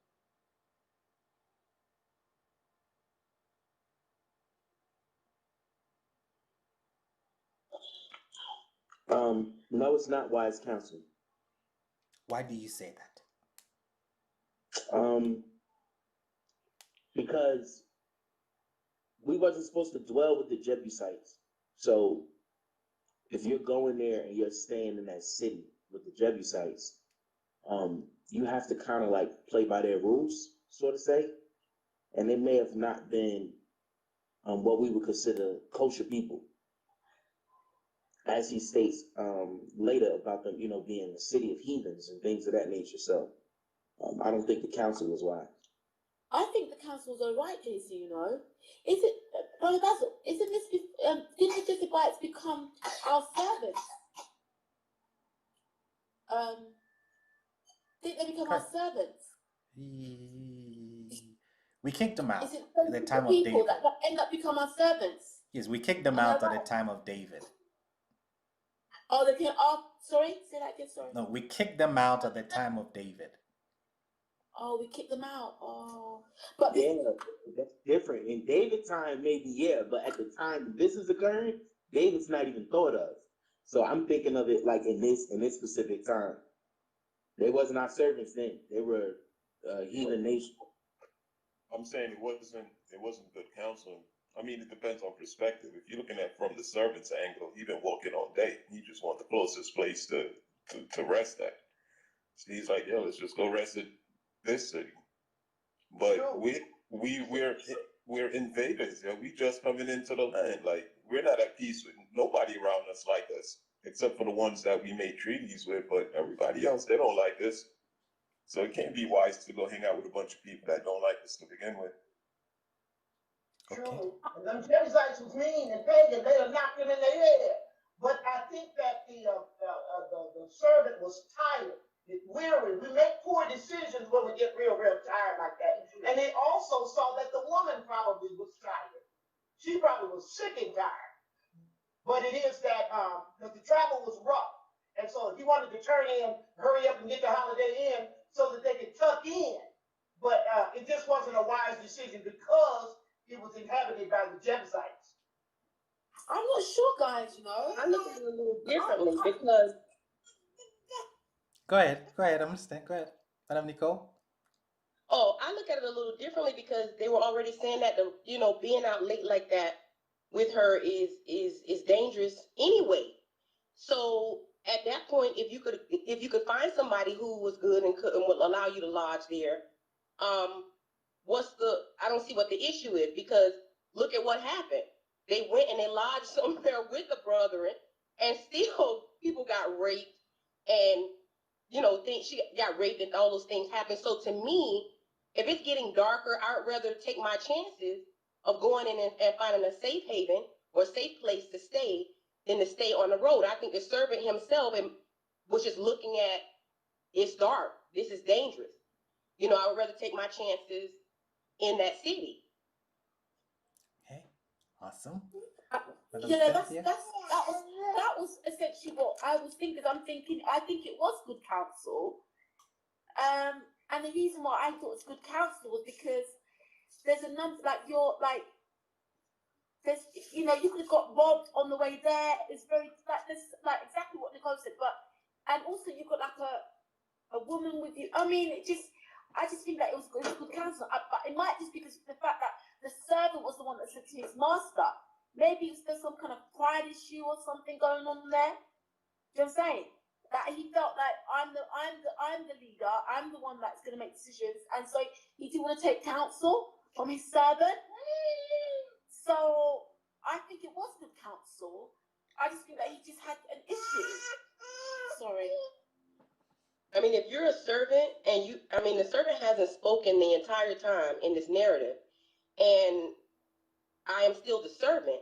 And if I'm going to speak up and speak out, I want to make sure when I speak, I'm speaking, and it's something that's pretty much going to help us and not hurt us. Exactly, Nicole. Exactly that. I just think that there's something going on with him. I don't know. There's something not, it just seems like he had an issue with the fact that it probably came from, it was a servant to the master rather than him making that suggestion. And so he didn't want to take the counsel. And so he went up in his own way. So I think it was a good counsel. I don't think it was bad counsel at all. And he tried to make it, and he tried, the Levite tried to make it all pious and try to hide it with, oh, let's go to where our people are and all this sort of stuff. Nah, man, because you didn't want to take the good advice that you've been given. I think too, Cynthia, though, there was no king. We have to consider there's no king. So when there's no king, all things are chaotic. When we get to Samuel, we've been traveling in 1 Samuel, okay. But it was poor judgment on the side of the servant in that at these times, every man did what he wanted to do that he thought was good in his own sight. So it wasn't safe until you get around your people. When you get around your folks, there's some safety in that number. But going to these cities where there's just some hoodlums in there is not a great idea. I don't care how tired you are. And I think weary comes into play here because, of course, they had been walking some time. And they were weary from the walk. You just want to get inside somewhere. But that's not good counsel because, of course, you started too late. Now you wound up in some horrible, unrecognizable place just because it's Jerusalem doesn't make it a good place. And you can't stay there. You can't rest your head everywhere. There was no king. Keep that in mind. There was no king. So it's chaotic wherever you go unless you go to a place of people that you can recognize. So you can have that covering over here. Okay. It's true. You know what? You've got a good point. You got a good point, and I can take that. I can take that. I can see where you're coming from, and I think there's somebody put on here as Kepai said he wants to go to a place where he expects a hospitality, maybe i.e. free lodging. So it might have been the freeness that he might have been looking for. I'm not gonna lie. You know how people love our freeness. Let's be honest. Everything free ain't good, and everything good ain't free. That's my grandma used to say. You can get free. Yeah, I understand free, but everything free ain't good, and everything good ain't free. So thereby, right, we get in trouble being free. I know, but you know what it is? I just think that, you know what it is? When I think about it, look at the story of David, where he ended up, when he was getting chased and stuff, he ended up going to the Philistines, and it would look like an unwise decision to have done that, but it was probably the best place for him to be at. So it's in terms of judgment, because you think that they had a king. Lawless now. Everything is, it's crazy now. You gotta understand there's no king. The people are off their chain. They are completely off the blicker. They are out of their mind, doing exactly what they want to do, whatever they think they want to do. So this is why you have to tiptoe through the tulips here, because everything is trepidatious, because everybody is reckless, because yeah, but Miss Drew, do you know that we had judges still? We had a law system still. And also Yah was still there in terms of, it was around all the, but we had like a legal system which had conducts that we had to follow by. So I don't know if I can. For me, the carte blanche of not having a king, I don't know if we're giving them a little pass here. Like they know what's right and wrong. Just saying, they know what's. Who controlled? They know how to throw stones at people when someone does something wrong, right? They don't need a king to be telling them, oh no, don't do that. No, come on, people. Like we said that. One second. People didn't make Yah their king. You understand what I'm saying? You don't have to have a physical king if you got a spiritual king. You know what I'm saying? Because what happened is we as a people did not follow the commandments of the Most High. No, either they didn't go to school for it, they didn't get taught it, they didn't talk about it on the way. They walked away, they doing whatever they want to do, everybody's lawless, and another thing too, he said the Bible says, the heart of man is the deceitful evil. So what happened is there's a way that seems right to the man, but the end thereof are the ways of death. That's what's happening in the story. Everybody's getting murdered in the story. Okay, 1 second. Let me come in. When we look at the narrative, look at it carefully. what happened in Benjamin of Gibeah, would it have happened in the Jebusite city if they had lodged there? No. Probably not, Why? because there are probably laws against that at the Jebusite city. We don't know. Okay, The fear of retaliation from The fear of what? everybody else, retaliation The from everyone fear else. of retaliation. Who controlled this place? Even though the Jebusites were there. The Hebrews. The Hebrews. he did. Benjamin. Let's come back. Was their servants' counsel sound? Yes, 100%, 110%.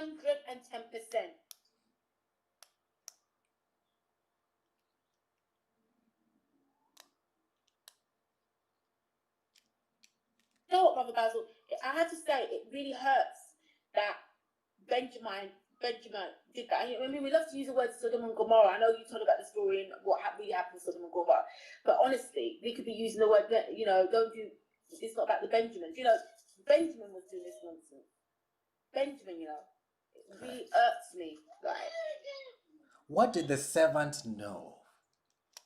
You see, we tag him as a servant, so we expect him to shut up and keep He quiet. knows what it's like to be a servant Yes. and the respect that you would portray to a master. Yes. So he's that same personality that he carries, or maybe he was a Jebusite himself. Could have been. But that same personality he has is what made him make that offer to his master. Like, look, you guys control everything around these people. You go down there, they're gonna deal with you like as a utmost respect as a guest. You know what I mean? Okay. So it's nothing for you to go down there. I see that angle as well too, though. But I see what you're saying. Yeah, we'll look at the distance and what is happening here. I mean, I don't know what's wrong with this Levite. I mean, I have no idea. You leave when it's always already dark. woo, he's right, but Brother Basil. You leave when it's already dark. Okay, I'll give you that. And you get to a place where the servant, as Mr. David has said, has considered all these things. You know what? Let's stay here. But no. These are heathens. Really? Who is the heathen here? The people in Gibeah or these Jebusites? He seems very arrogant to me, like in a lot of his actions. Yeah, it's opposed. It's Doesn't listen to counsel at all. Doesn't like counsel. good. The text goes Sorry, Brother out of Basil. its way to tell you there's a woman on the trip with you. It tells you you have your concubine with you.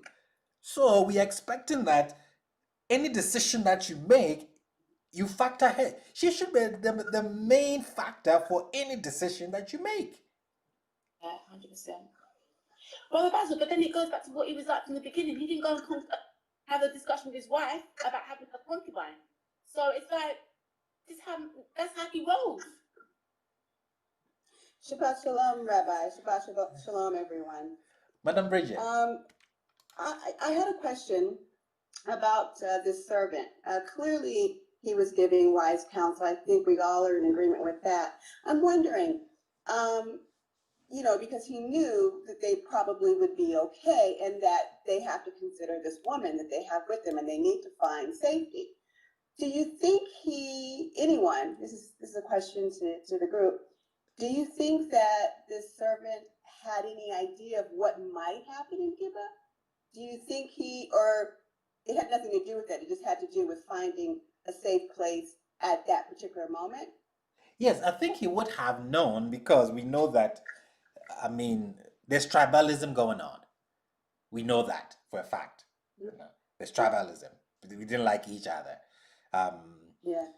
And obviously, the text tells us, we see that they didn't like them there in the first place. So maybe he would have known the situation at the time and factoring that in, because I'll show you a proof that the servants really do know a lot because most of the time they're the ones that are sent on errands. So as Mr. Davis said, as servants, you have to behave a certain way. You have to be almost undercover. I don't think that if it was only the servant, he would have gone to look for a place for hospitality. He may have gone slept somewhere with the donkeys, somewhere. So he may have had inside information about the city Benjamin. I think I should be able to prove that very shortly with another scenario. And he's given counsel based on that. And the Levite is too arrogant to listen to to listen to the guy. And you see, it's funny. He went to Bethlehem of Judah, so they're almost in the same territory. This is the map. They went to Bethlehem, and when he got to Jebus, the servant is saying that let us stop here. He says no, we can actually go to Gibeah or Ramon. What is the distance? It's 3 miles from Jebus to Gibeah. They're on a donkey, and usually the donkey would walk 3.5 miles per hour. So we're looking at what?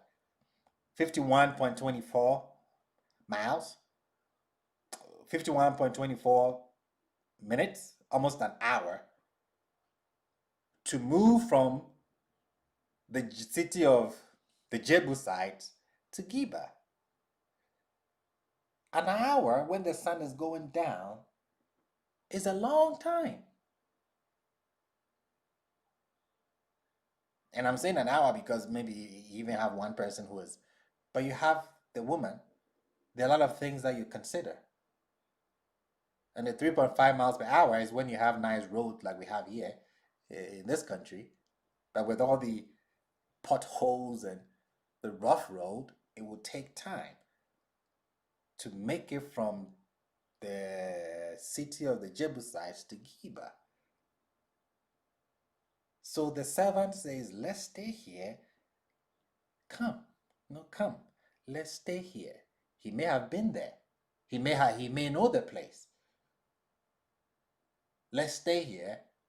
We're going to be safe because the text tells us that you have a concubine. It doesn't mention the servant here, if you notice. And with him was a team of saddled donkeys, and his concubine was with him. The servant was not mentioned that he was with him because he's not that important. The text doesn't make him important. But the text turns and makes him important because he's given wise counsel. But he's a servant, so why should the Levites listen to him? At worst, why don't you turn around and go back to Bethlehem?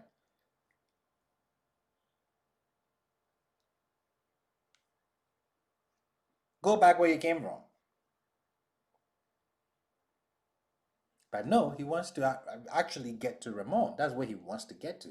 But they got to Gibeah and they see that, oh, now it's too dark. They can't travel any longer. They decided to stay there.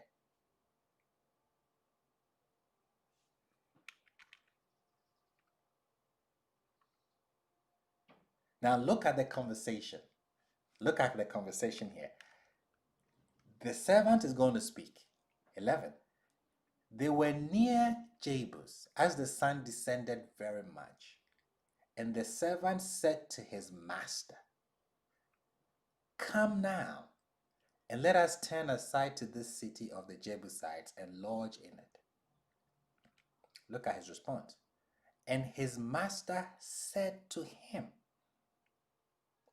we will not turn aside into this city of the heathens, nor to any other cities that are not of the children of Israel, but we will journey up to Gibeah.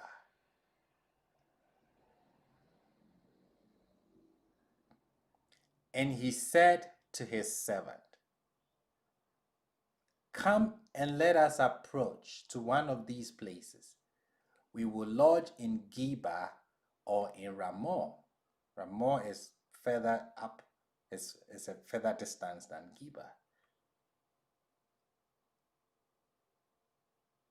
Do you see anything between verses 12 and 13?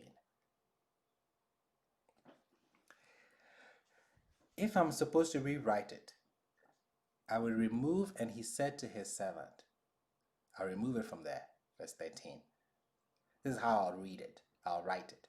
And his master said to him, we will not turn aside into this city of heathens, nor to any other cities that are not of the children of Israel, but we will journey up to Gibeah.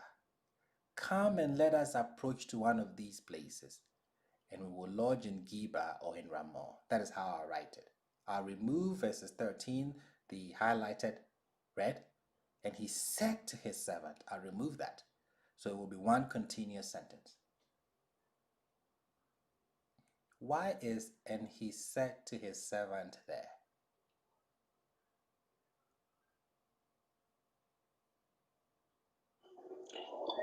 Because one of them is a correction, and the other one, it seems like the author is relaying that he's just talking to him. The first one, and his master said to him, looks like it's setting up authority. It's an authoritative approach. Then the next verse is after, I guess, he had that conversation. He's just talking to him regular now. Okay.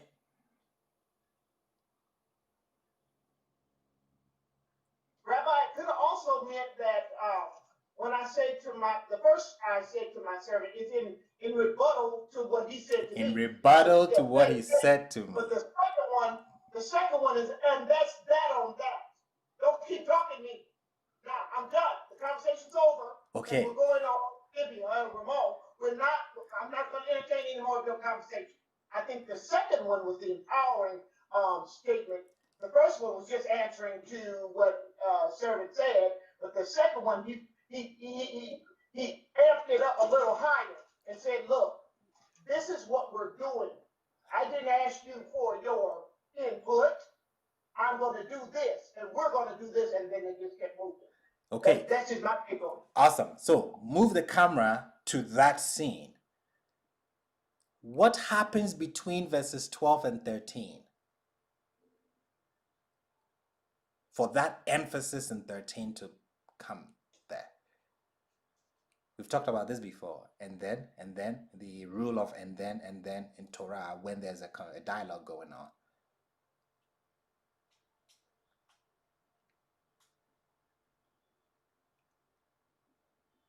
You have two people speaking. One person speaks to answer. You don't hear the second person. But then it starts with, and he said, or and then. So, Madame Drew so I speak, Madame Drew answers, and then instead of continuing Madame Drew's statement, it begins with and then, or and she said, Madame Drew's still speaking. You don't have to bring and then, or and he said. What is that telling us based on Torah rules? Hello? Mr. Gibeah. It's just because there was a silence for the servant. There's a silence from the servant. Meaning that what is he doing? What does the silent mean? The silence mean? He doesn't approve, like he doesn't have a word to just comment on what the master said. Yes. It's to them, I think, for him. Yes. It's like, what are you saying? Correct. He doesn't approve of it. So it's not one continuous sentence. He answers him, we will not turn aside. Then you expect the servant to come in and voice his opinion out. Samuel keeps him silent and makes the Levite talk again, demonstrating that he's not in agreement. Madam Nicole says he's rolling his eyes. Correct. We've seen a lot of those examples in the Genesis. You have someone speaking, you have a dialogue, and when you expect that there should be a reply, there's no reply, there's silence, so the text will do, and then, or and he said, with the same person who is not supposed to be talking. It means that the other person is either ignoring the person, thinks that, okay, what she's saying doesn't make any sense. We see that with Abraham and Abraham and yeah, you know, and then you say, okay, who's talking? Why is he silent? Why does he keep, saying, I'm going to give you this covenant? All of this. So the servant is quiet. He may be rolling his eyes. He may be saying that, listen to me. Yes, you're my master. Maybe I can't go back and forth with you, but listen to me. Look at this parallel. 1 Samuel 9. Now there was a man of Benjamin, and his name was Kish, the son of Abiel, the son of Zeror, the son of Bekorath, the son of Appiah, the son of a Benjamite man, a mighty man of power. And he had a son whose name was Saul. He was young and handsome, there being no one of the children of Israel handsomer than he. From his shoulders and upwards, he was taller than any of the people. Now the donkeys of Kish, Saul's father, became lost. And Kish said to Saul his son, now take one of the servants and arise and go. Seek the donkeys. And he passed through Mount Ephraim, and he passed through the land of Shalisha. So this is the eastern part of Mount Ephraim, meaning that, he's gone full circle. This is a diligent individual, Benjamin, Saul. Through the land of Shalisha, and they did not find them. And they passed through the land of Shalim, and they were not there. And he passed through the land of Benjamin, and they did not find them. He's very thorough. When they had come into the land of Zuph, Saul said to his servant who was with him, come, let us return, lest my father cease to worry about the donkeys and worry about us. Bravo. We've been sent to go look for donkeys, but we've been gone for too long. Maybe we've gone even too far. What's going to happen? Daddy is going to stop worrying about the donkeys and worry about us. So let's go back home. And he said to him, this is the servant, behold now, a man of Elohim is in this city. How did the servant know that there's a man of Elohim in this city?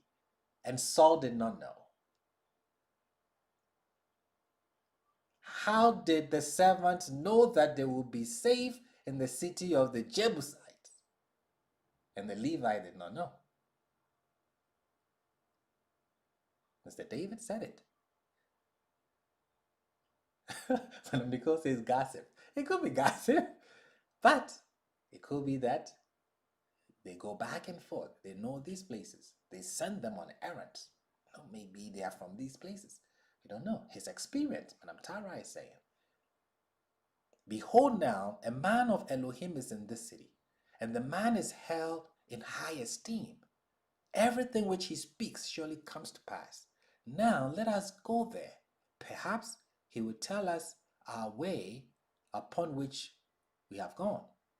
And Saul said to his servant, and behold, if we go, what shall we bring to the man? For the bread is used up from our vessels. It means that they've been gone for a while looking for donkeys. And there is no present to bring to the man of Elohim. What have we? The lad answered Saul again and said, behold, I have in my possession a fourth of a shekel of silver, and I shall give it to the man of Elohim, that he may tell us our way. Look at the relationship. Master and servant. Look at the dialogue. And Saul said to his servant, well said, come, let us go.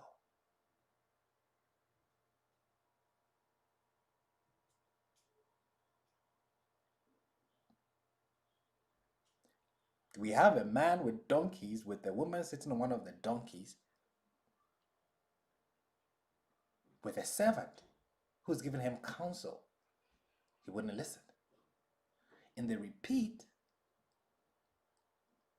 we have a man. There's a search for a king, a leader.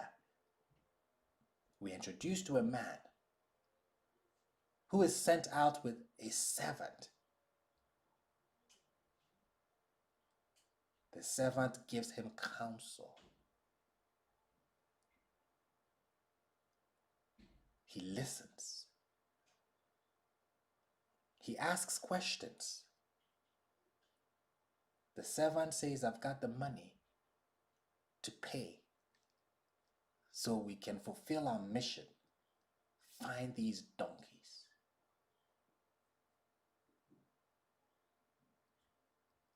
And he said, well said. Come, let us go.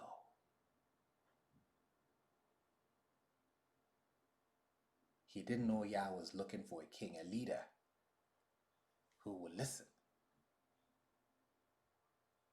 to servants.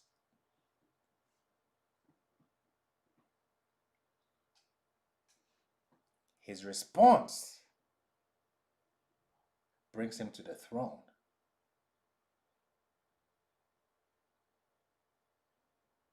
What would the Levite have said?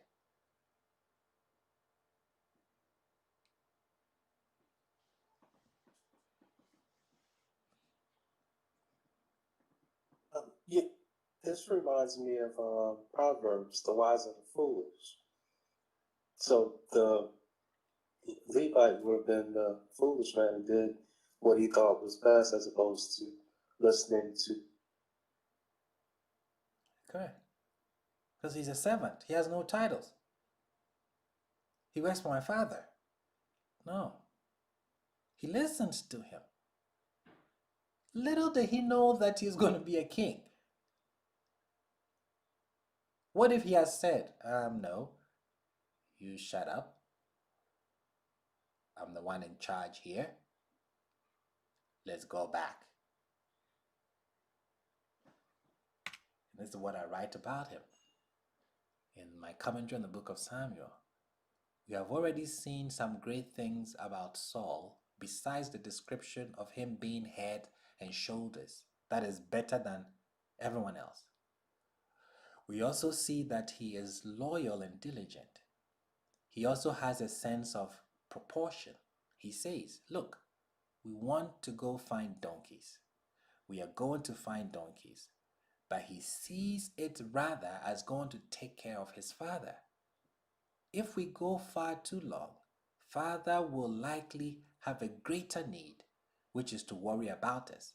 So let's forget the donkeys and go back. This seems to be a young man with very good judgment. The next yellow highlight.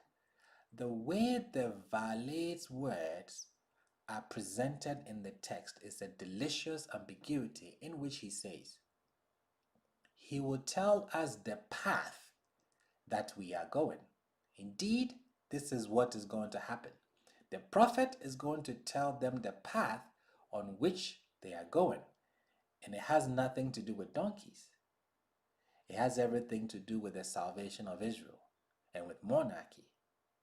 In many situations, one would think that a servant speaking assertively to his master, telling him where they should go at best, will not be tolerated.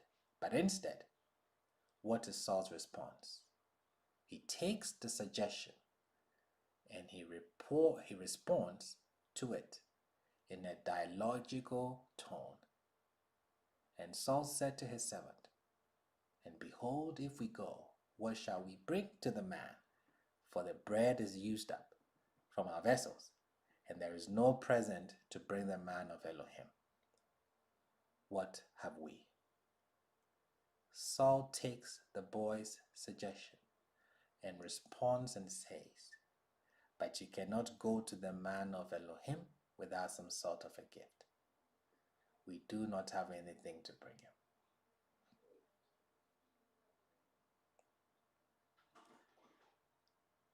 Mr. Guest, one second, Madam Cynthia. Mr. Guest says in the chat, a different let us go.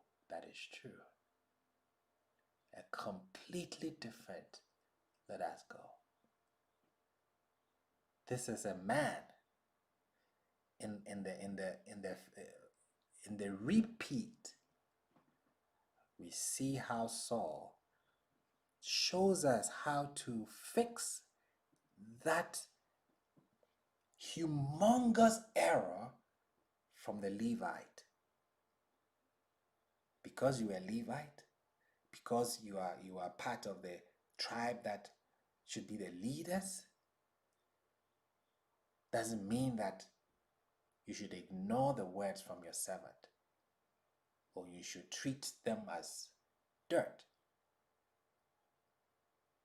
You shouldn't think they don't have any counsel. Saul here, who's going to be the first king, takes counsel from his servant. And what did that get him? It got him the throne.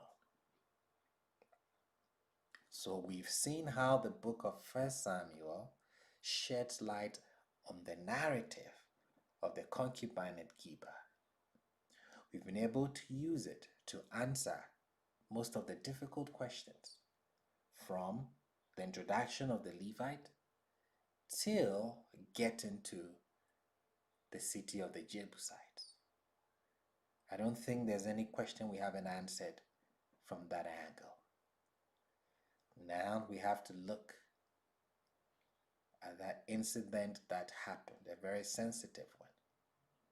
Next week, we'll turn our cameras to that episode and see how Samuel uses silence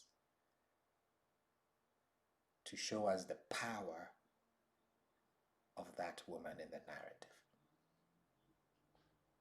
Questions, contributions, additions before we close?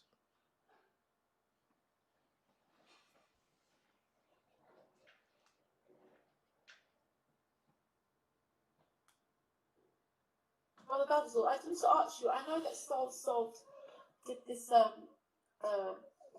rectifying in this aspect, but you know he caused a lot of problems later though. Yes, he did. He So did. it's Those like, were personal. I would call those personal issues. Sorry. I would call those personal issues, not not national or tribal. It will be personal issues, correct? Also, it's not a national issue. Didn't he cause that famine? That famine when no, his family got dealt with for that. His family got dealt with that. Okay. Now, off the subject of because I've always wanted this occurred to me. It's a little bit. I just want to just ask you about this particular thing. It might not be linked to this at all, but is there a significance as to why this about having two boys? There's like a lot of two boys being born in the Torah. Two boys. The sex of the fact that they're boys. There's not that many two girls. Like like Joseph had two boys, and then you had Rebecca and Isaac had two boys. Like am I making sense? Is there some kind of significance? Yes, usually it's the boys or the children become nations. So usually it has something to do with the narrative that the author is trying to bring to us. So he uses that as a tool to explain to us whatever he's trying to say. So it doesn't mean that there were no births of two women. That will be highly unlikely. But because they don't have a part to play in the narrative that he has given us, the author doesn't mention it. Right, okay. Thank you. Yeah, but I noticed there's a lot of emphasis on that, so I thought there must be some kind of link, and that makes sense. Yeah.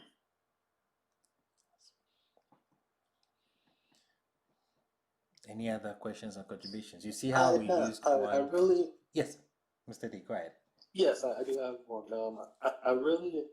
I enjoyed this, how you related everything together. Is it possible that next week you can weave Hosea in here somehow? Hosea, okay, yes. We'll do that, yes. I think it's one of your questions here that I've written down. So yes, I'll factor it into my notes, Mr. D. Yeah, I think it's, Hosea, the relation to Hosea, Sodom, and then the history of Osiris. Those are the three questions that you asked, Mr. D. So I'll see if I can factor that into my notes next week.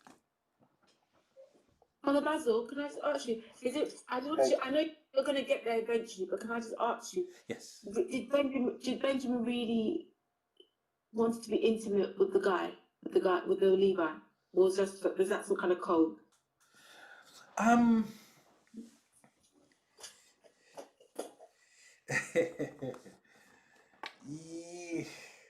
You can argue both ways. Yes, I think you can argue both ways. But if we take the same stance as Sodom, giving them a woman for them to know defeats the purpose of them being homosexuals. Rabbi? Madam Massey. So, given the character of this Levite that's being revealed, and the author writing that, the idea is that there is no king in Israel. Is the king in Israel connected to the character of Israel? Yes. In other words, if the Levite had a king to emulate, his behavior would necessarily not have been like this. Is this what we're getting at? Correct. If there was a king in Israel, the people of Benjamin would not have behaved like this. If there was a righteous king. What about the Levite? It doesn't seem very righteous to me. Correct. So the text is saying that if there were a king, this wouldn't have happened. So the text is putting the behavior, the righteousness of the nation as a burden for the king. So, okay, so necessarily, the king in Israel, having a king in Israel, is the character of Israel. Correct. And the nations other than Israel are of no concern, right? Correct. As far as character, as far as their character goes. Correct. They're no concern. Explain that. Maybe I'm not asking this right. But I'm just trying to clarify it in my own mind, having an understanding that Israel behaves righteously when it has a king. No, a righteous king will put them in check for them to behave righteously.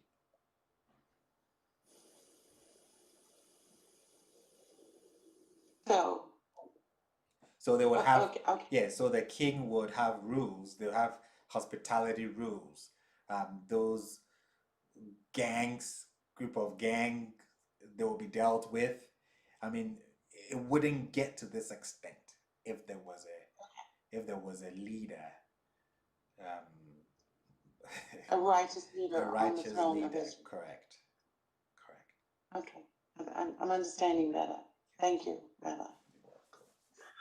It makes. I think you made a valid point. Well, maybe I'm reading too much in it. That the Benjamin men, if they were homosexual, if they were intimate or going that way, why would they go into a woman? Correct. Because then the Levite priest later on says that they wanted to kill him. Correct. So I don't think the men were sodomites, put it that way. I don't think they were. Because if you're a sodomite, why would you want a woman? Why would you want to go into a woman? So that wasn't the issue. The issue is that they wanted him to probably kill him or rob him. And I think that was the major point, because he says that to the other 12 tribes that they wanted to kill him. So yes, we'll look at that. We'll make that argument next week like we did with Sodom and see. Yeah, because everybody says they're sodomites, but sodomites don't go into women. They just don't. You know. No, but LSJ, they could roll both ways, no? They could roll both ways. Like, you know, there's people in this time now that nothing, like Solomon said, there's nothing new under the sun. Do you know what I'm saying? They could roll like whichever side, whatever's like tickle their fancy. So that's what. You're right, but you're already with a band of men. So if you want to go party, you can still continue your party without the new strangers. Is my point. Yeah, but they don't do that with their own like group. Exactly, Nicole. Fresh meat. I'm saying something new. And also, you have to see that person again as a stranger. You know they're not sticking around, so you don't need to face up or have any kind of responsibility in terms of looking at them the next day or knowing their family around the corner or something like that. That's what I'm thinking about. To be honest with you, I just think that it's just shocking to me. I don't know. Yeah. I think that these people. I think it's the 12 donkeys.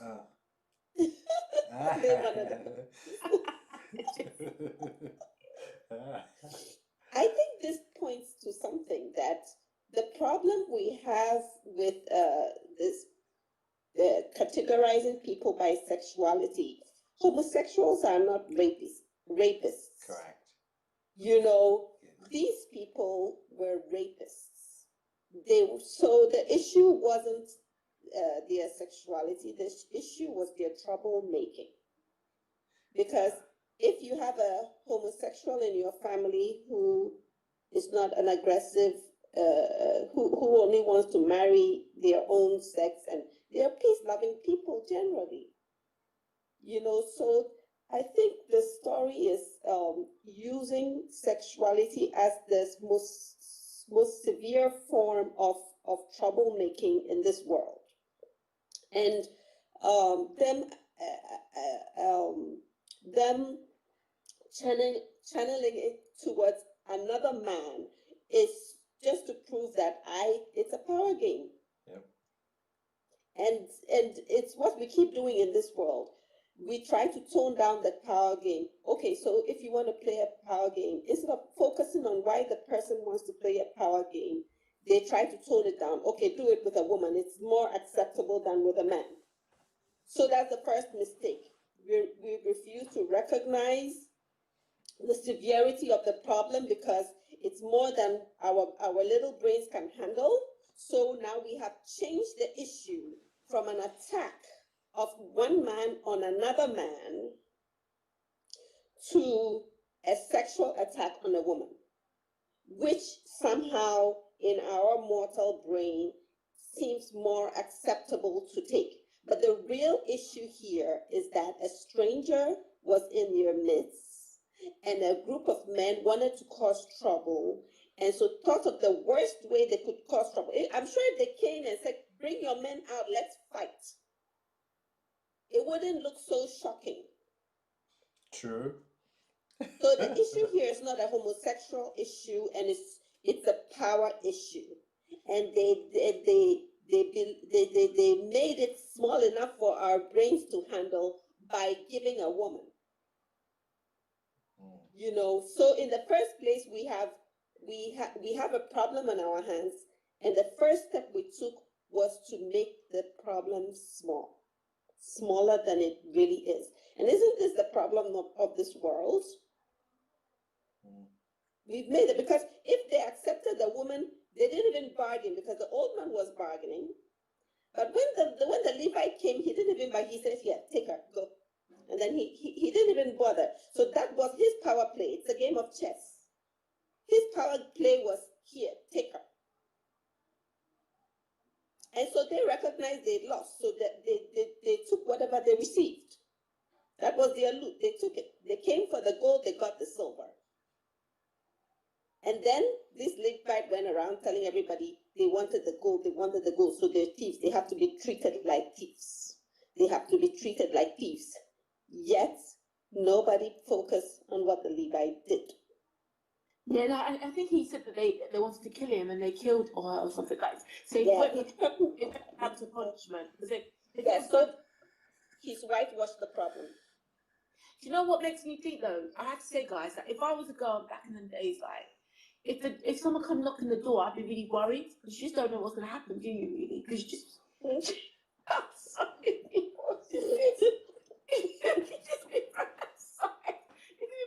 This is making some stew. This people out there. Like, what is this? Like, it just seems really bad. Like, it's a power play, isn't it? You know, and it keeps telling us we need God. Yes, Mr. D, go ahead. Yeah, thank you. Now see, this reminds me of Proverbs again. But instead of using wisdom, I want to replace Torah, because it appears that Benjamin refused Torah. And because of that, they become the ones who refuse and want to steal, kill, and do everything else. Because that's the wise and the foolish again. True. We'll look at that. We'll look at that Torah. Very good point. We'll look at, this shouldn't have happened. They should have had, well, I won't even go deeper, but this shouldn't have really happened. Rabbi? Yes. Rabbi. Who is? Mr. Jason, go, and then Madam Drew would go. I just wanted to piggyback off of what Madam Joy said, was talking about. Yes.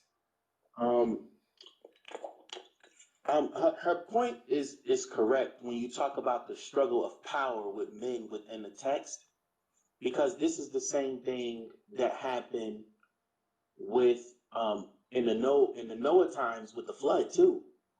Because when you go and read the Hebrew, like you go into the language, it says that these were Benai Elohims. So correct. In English, we mistakenly translated that as sons of God, because that's how it's rendered in other places, but you have to look at the context. Yes.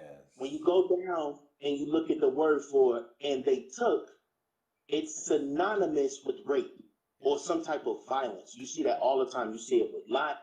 You see it with Jacob and Laban. You see this reoccurring thing over and over and over again.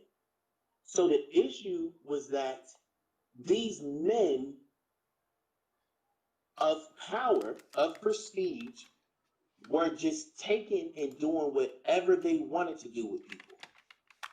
It's the same thing that in the context that happened within Sodom and Gomorrah also. I don't know what it is with the struggle of men and power within not just the Bible, but in the world around the text too. Like it just seems like it's a reoccurring thing. Yes, power is... Men just want power, and they don't care how they take it. So homosexuality is not the issue. It's the result of power that they want that becomes the issue. That's what it seems like over and over and over again. It's a reoccurring theme. Yes, power is like a drug. Power, how I feel even when I pay all my bills, it's amazing. You know? That's true. I have this power and I'm walking with my shoulders high just from paying bills. You know, so imagine, but I'm Drew, please go ahead. That was hilarious. I like to piggyback on Brother Jason and Sister Adjoa. The truth is, rape is a crime of power. Rape is not a sexual crime. It's just a crime of power. So it is one person using their power on another person. They're assaulting them brutally with a blunt weapon, but it's still a crime of power. So it is that, to the point, which was my question initially, but I wanted to know if a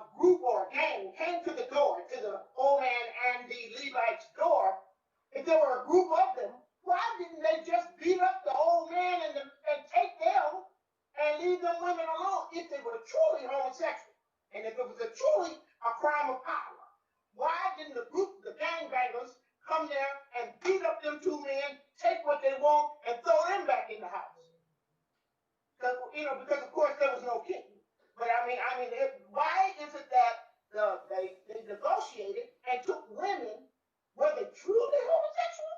Or just, again, is this just a crime of power? They came to the door to take power, but they didn't take it over the two men. He could have beat up the Levi and that one old man. They could have beat them up, raped, robbed, and pillaged them and threw them back in there. So I understand this is all about power. This is not about sexuality. It's about men who want to take power over situations and conditions everywhere because there was no king. This is the true evil when there's no God in a man's heart. Because there's no king, there's no one to punish you. You can do whatever you want to do in and outside the house. That is the true meaning of evil. And it's at the seat of the heart of man. The whole entire Torah, like if you look at scenario after scenario, is seated with man wanting power that they don't know how to control. The start of the issue in Torah is a battle of power. With Eve and the seraphim, very first battle. And you see this over, it's a reoccurring thing. It is a reoccurring thing. Cain didn't have his offerings accepted. He killed Abel. Like you just see this battle over and over and over again with men dealing with power issues. And it happens when your desire overtakes the command of God. Because God's command is not going to overpower your desire.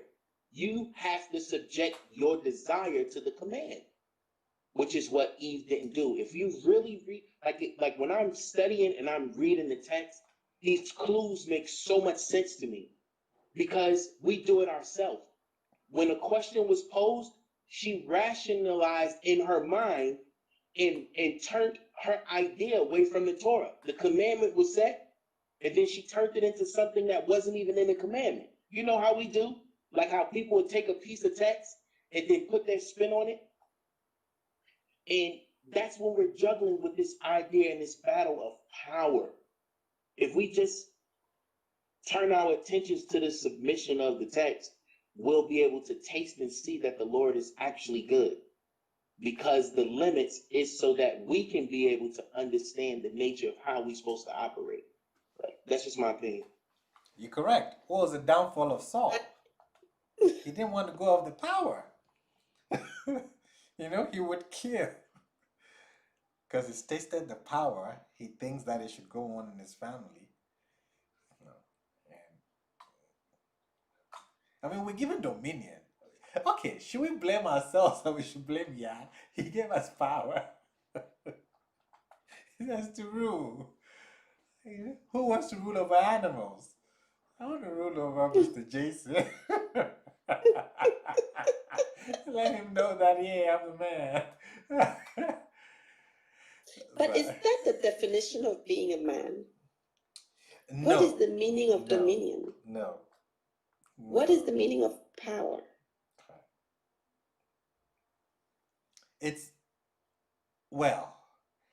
Power. So, very good question. I usually also pose this question. What's the difference between power and authority? Power is the ability to. So, I may have the power, the ability to drive a car. That is force. I can do it. But I may not have the authority to take my dad's car, even though I have the power. I don't have the authority to take. So you have the power to drive the car. Do you have the power to stop it? No, I don't. I may have the technical know-how. So what is the real power? That's where I think it takes training, because Yes. when you're teaching somebody to start a car, when you're teaching your child to start the car and they start to speed and they feel they can handle the car, the true knowledge of handling a car is knowing when to stop. Correct. And that's a secret a lot of people don't know. You think all you have to do is honk. No. Sure. And it all comes back to training. And I want to bring that to us women. How are we training our children? How are we training our sons and our daughters? And then what I will bring to the men is, how are you enabling training in your homes? Well, I'm talking from a woman's point of view, so the men can argue about the men training. And my argument is, I want to train my kids and I want an environment within my home where I can and where we prioritize the training. How are we seeking that from these lessons that we learn? I'm very, disturbed at the current turn of events, because these stories have been happening thousands of years ago, and up until, was it Tuesday? Yes, when I was reading, I was like, wow, it's interesting we're doing this. Yeah, and it's still the same thing. And I feel so disappointed and discouraged. And I don't know where to start, and I don't know what to do. And I feel like everybody's feeling that way in their homes. Yeah. Power, fame. Men, what should we do?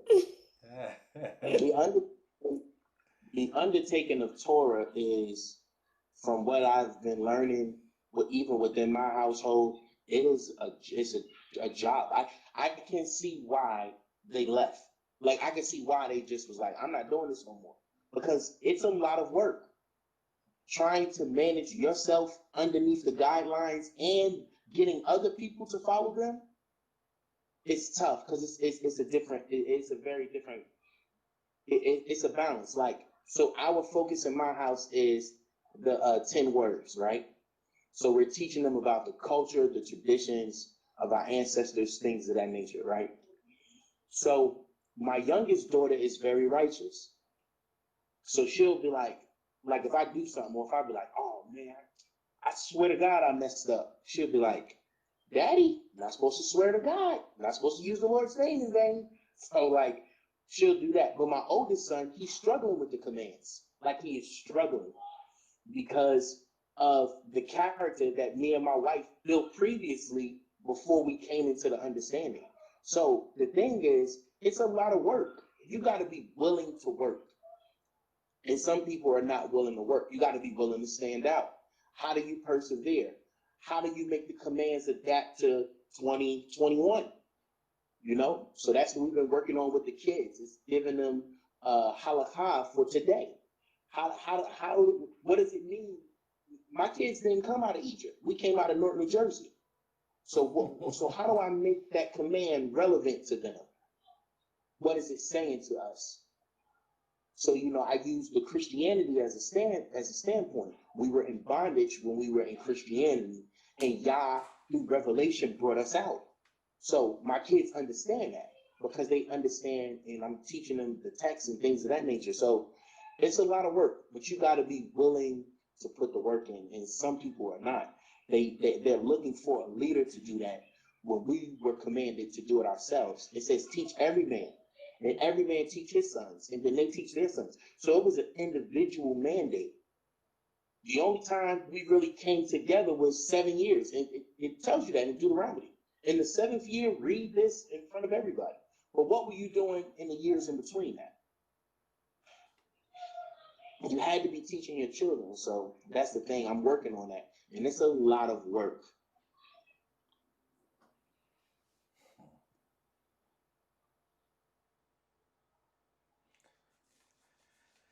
Yeah. Think together. Power and fame. Fame kills. Let me tell you a secret. Let me share something with you. I was sharing it with my wife some time back.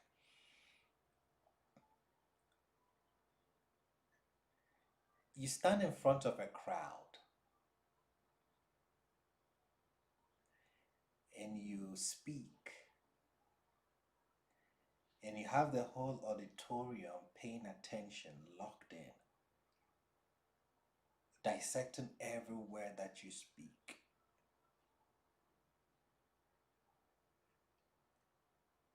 This feeling comes upon you of invisibility. You get this high.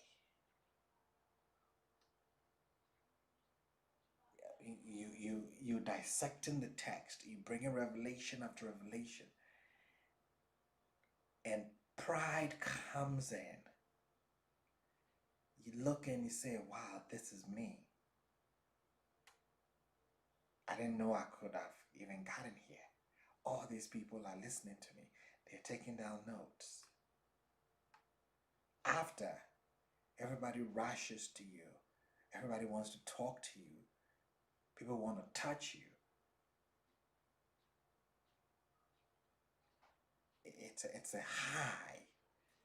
Those who speak at events, if you are honest, this is how you feel.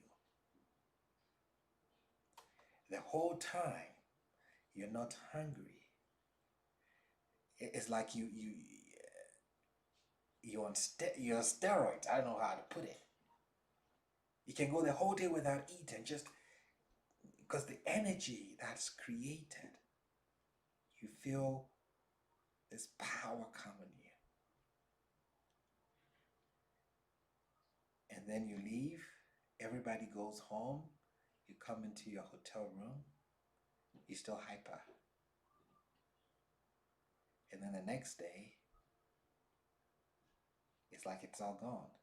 The crowd is not there. The encores, the claps is not there. You come back to reality. And what happens is you crave that high again. I feel this every time I go speak anywhere.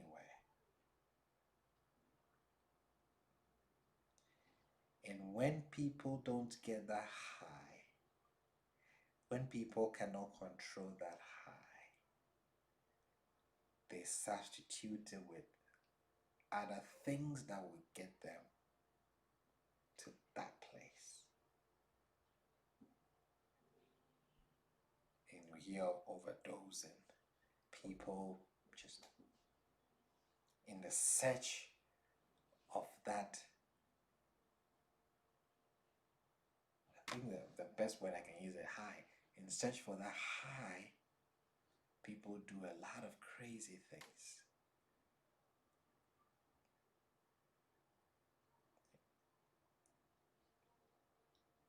Is that power? What is that energy?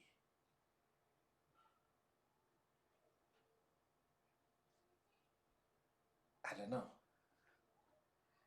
But this is how people can easily get trapped. And now pride sets in. You feel invincible. I think this is why Yah puts so much obstacles in Moshe's way, so that he would know that, hey, I'm the one who's the God, you're not. Because you get so intoxicated. Thank you, Madam Master. You get so intoxicated. And this thing comes, if you don't know how to tame it, oh boy, this thing comes out. No, I don't know how to. No. Sometimes, I'll be honest, sometimes I'll go speak, I'll re-listen to what I said, and then I'll start crying. I say, is this me? Because you become a different person. totally different. Totally different. Rabbi, But Rabbi, Mercy, go ahead, yes. may I share a story? Do. I was a drill instructor at Paris Island years ago. And when you're really good at what you do, and when you're with, the recruits, I know you hear horror stories coming out of boot camp all the time.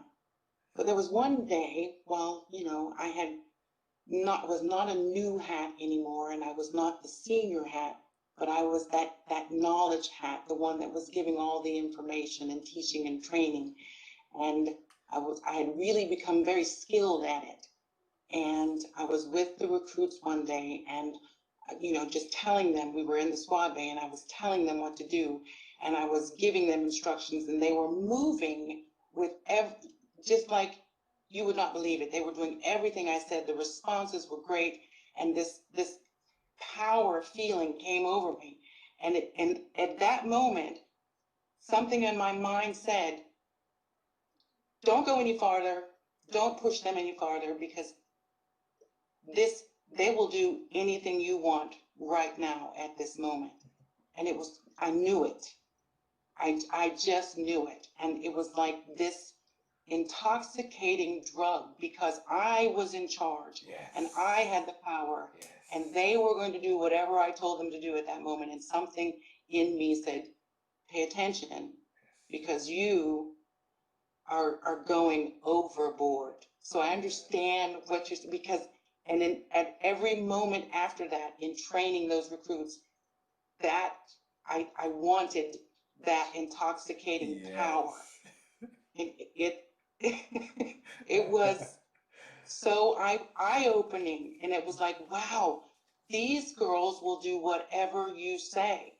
And that's why, when you hear those horror stories, because people who are willing to follow you will do whatever you ask if they want to emulate you and they want to learn what you're doing. It was crazy. It was a crazy moment, and I had to really, really look at myself and say, what are you doing? Yes. This is. Yeah, you know what, Brother Baz, I'm so glad, and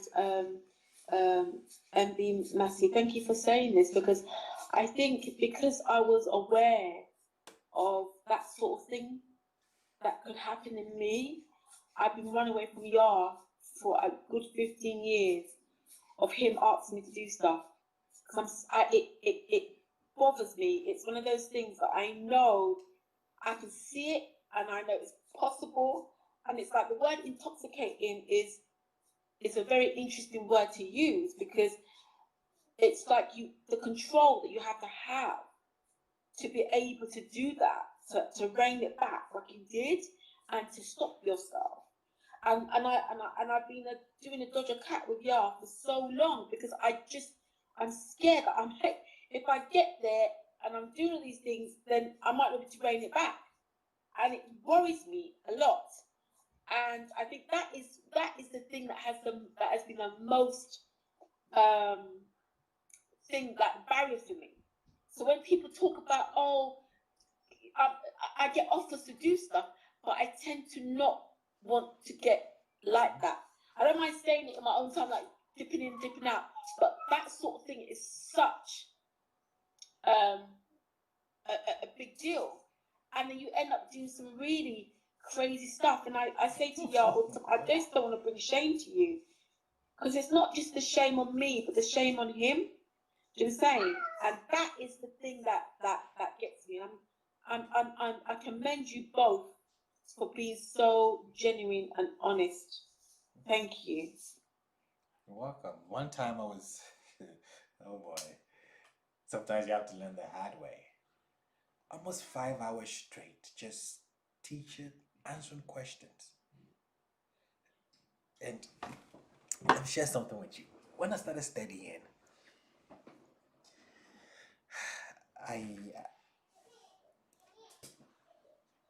I used to dream a lot.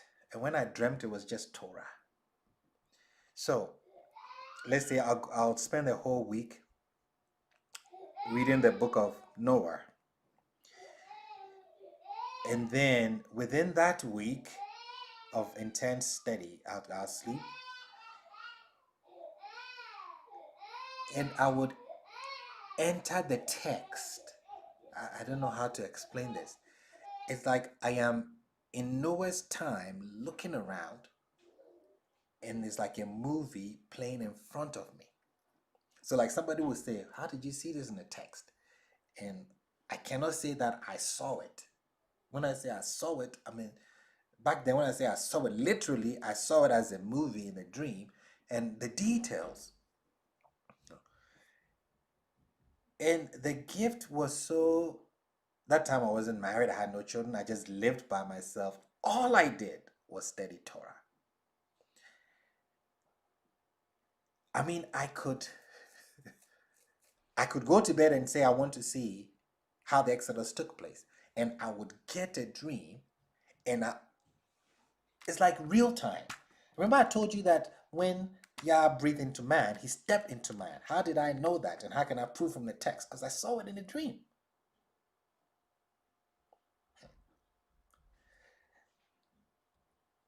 So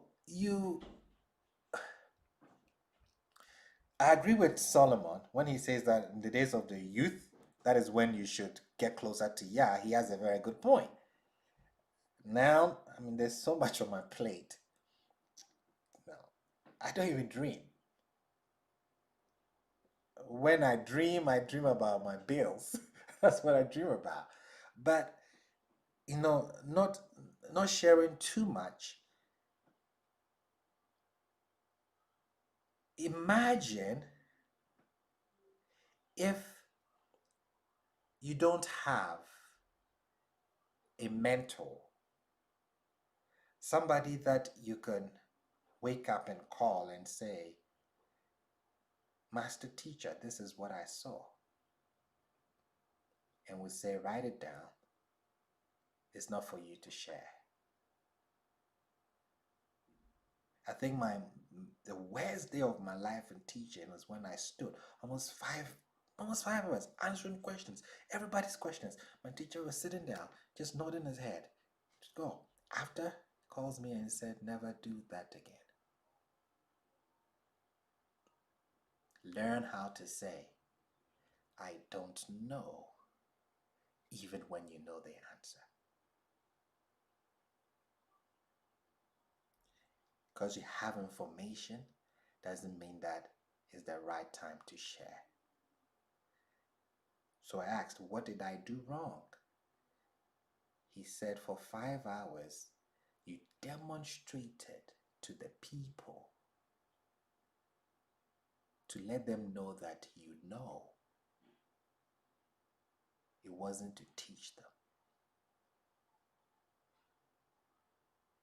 Since that day, the approach changed. Most people, most teachers teach to show that they know. I learned that lesson from my teacher.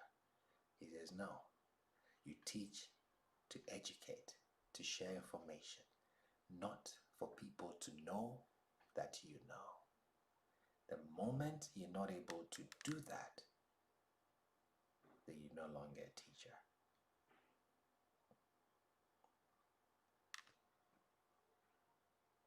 Power is dangerous. Dangerous.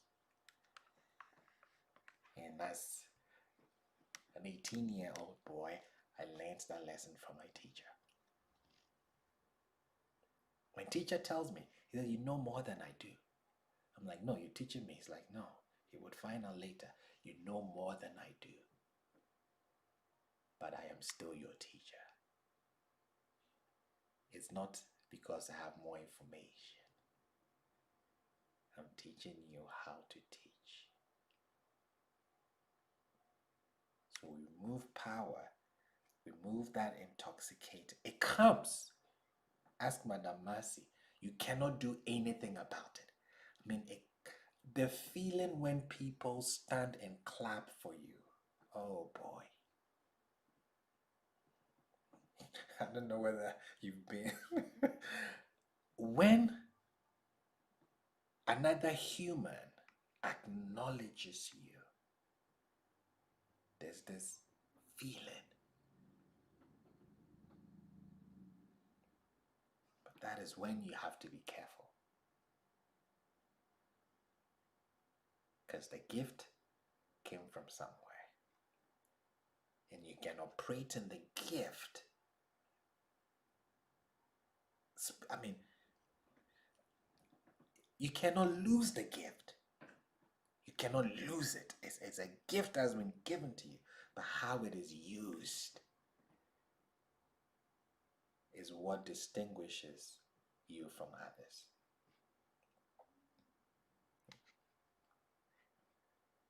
Most of the time you hear me say, I don't know.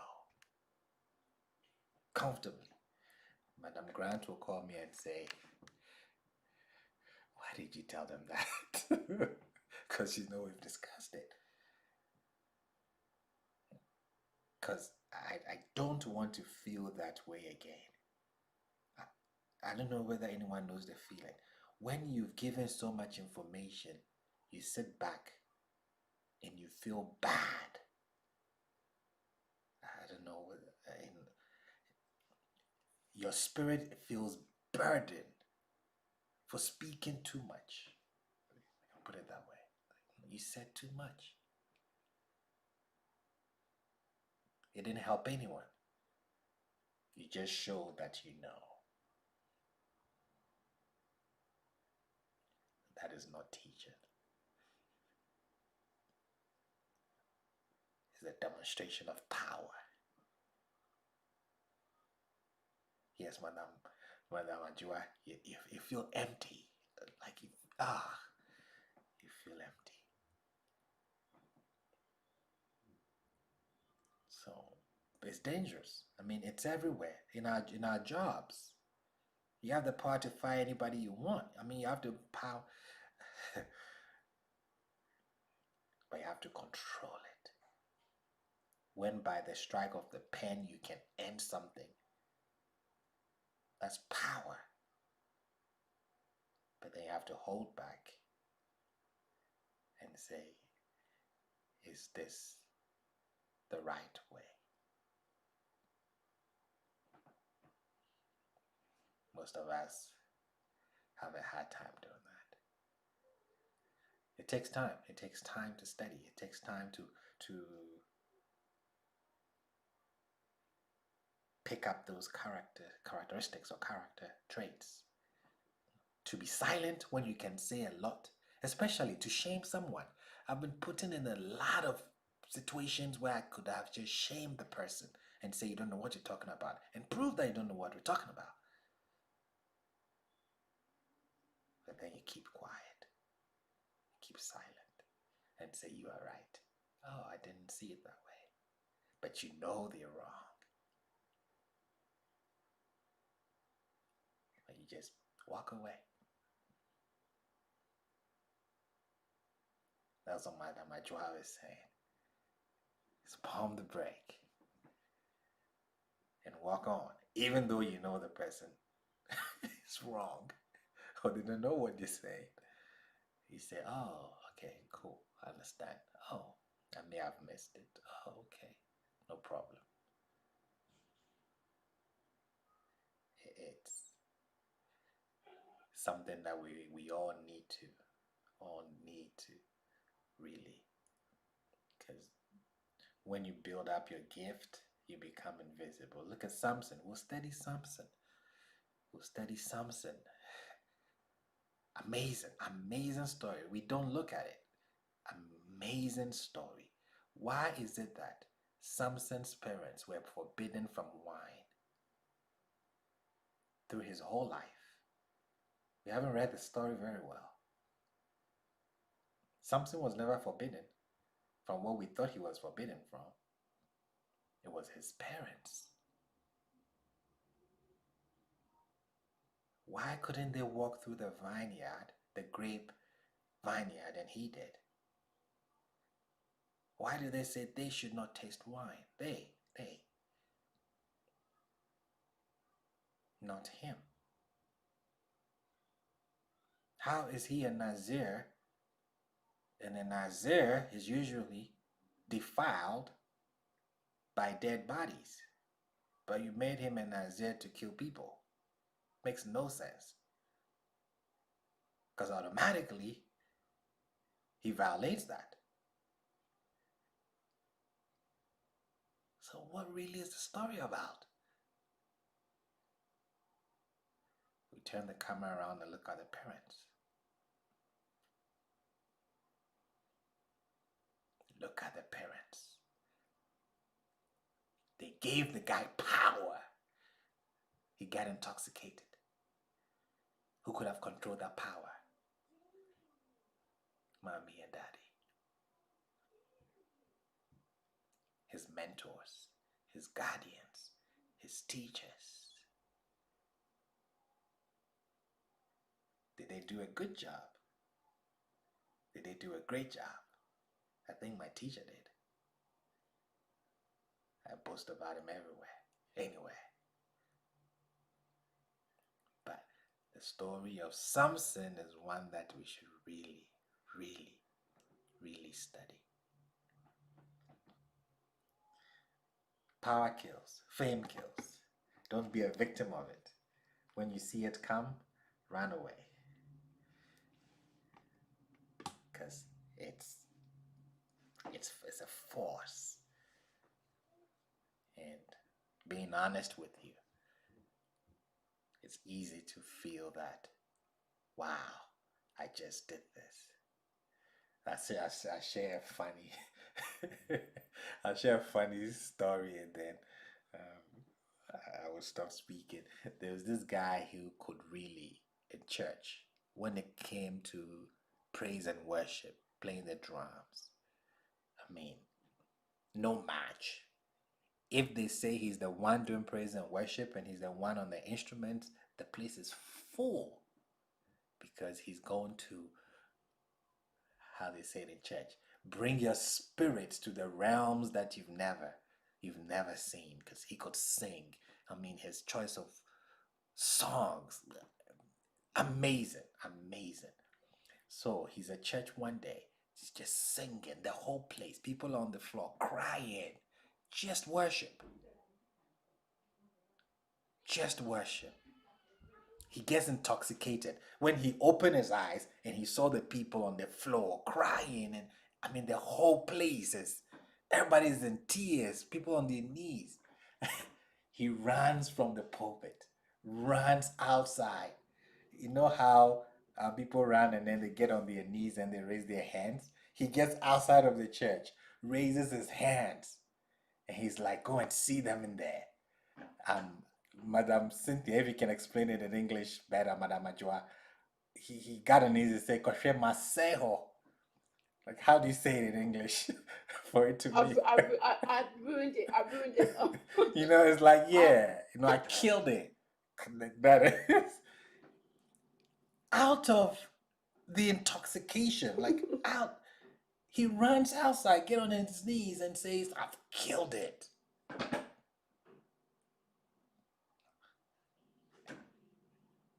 He could not. He saw the gift on display.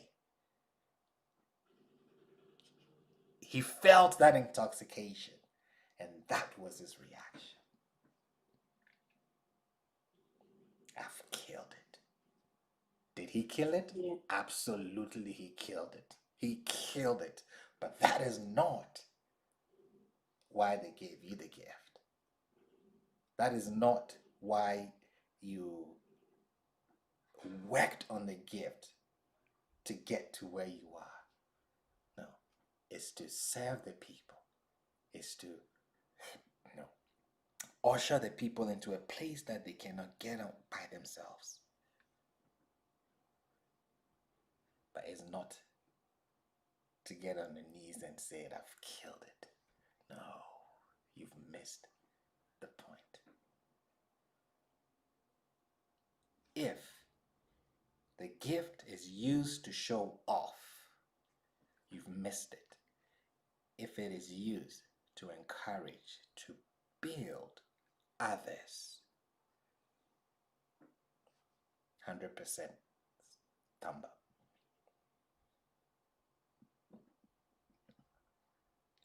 Okay, I'll stop speaking. Thank you, Brother Basil. That was amazing. You're welcome. You're welcome. Don't kill it. Miss Sarah. Oh boy. So next week we're going to see a different side of the Levite. Where we've gotten to is extremely, extremely sensitive. How does Samuel make this woman speak so loudly to us? What are the tools that he uses in the text to portray that? Our Levite friend, we've seen that his judgment is a little off. How honest is he? I want you to check that. How honest is he? Something happens. We know what happens. When he relays the information to those that he wants to rally, what does he tell them? Let's compare it and see if we can come to some conclusions. That is what we'll deal with next week. Any other contributions, questions before we close?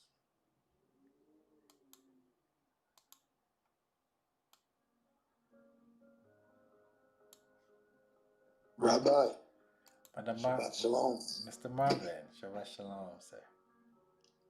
Thanks so much for the lecture and the good word at the end. Very, very, very, very, very powerful.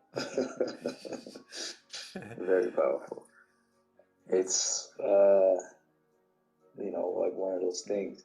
It's funny you said that about like the gift and things of that nature. I was telling my wife about something and like the idea of a gift and things of that nature. And she was like, you should talk about that, like in Clubhouse and all that kind of stuff. But, I'm not really a social media guy. It's just not my thing. Yeah. But I'm trying to open up, and sometimes I look at it and say, I want to share some things, I want to reveal some things or whatever. But I'm like, maybe it's not the right time, to say this and say that. And I don't know. I'm like waiting for a certain time, but then I think to myself, should I share it now? Like what, it's like it's a difficult thing. I don't want fame or, anything like that. And, I just remain quiet at times. That's not good.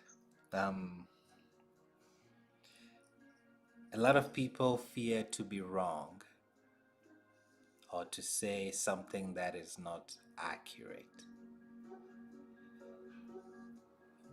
We say, I don't know enough.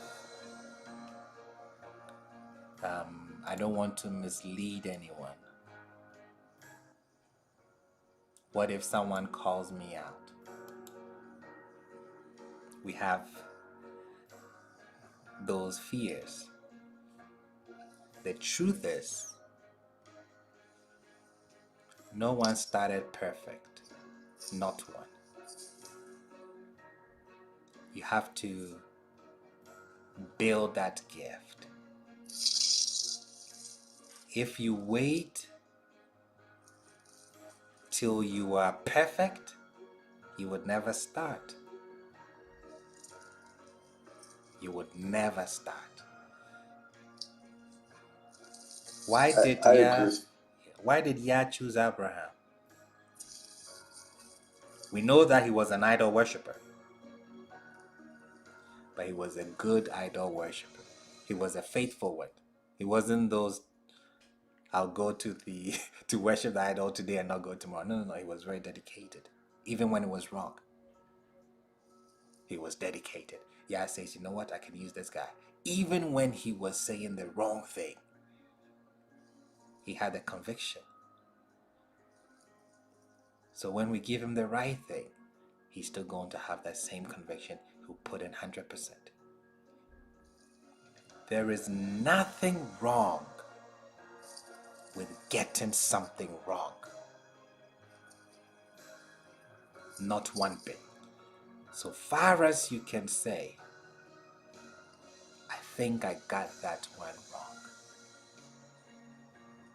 That is the greatest achievement of any teacher. To say that, you know what? I looked at that wrongly. Or I really don't know the answer. Don't wait to be perfect. Don't. Don't do that. I didn't understand that. Oh, keep quiet.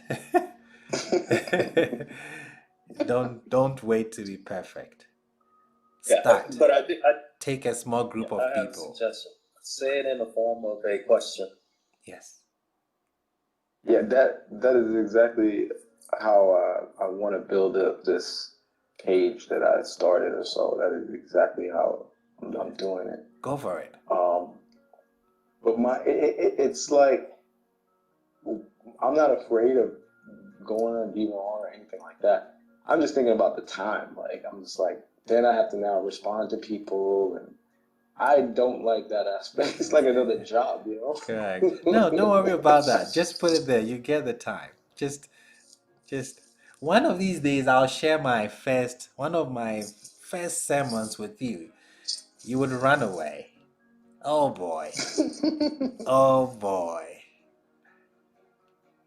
Shouting on top of my voice. Just, Lordy Lord. You know, trying to convince,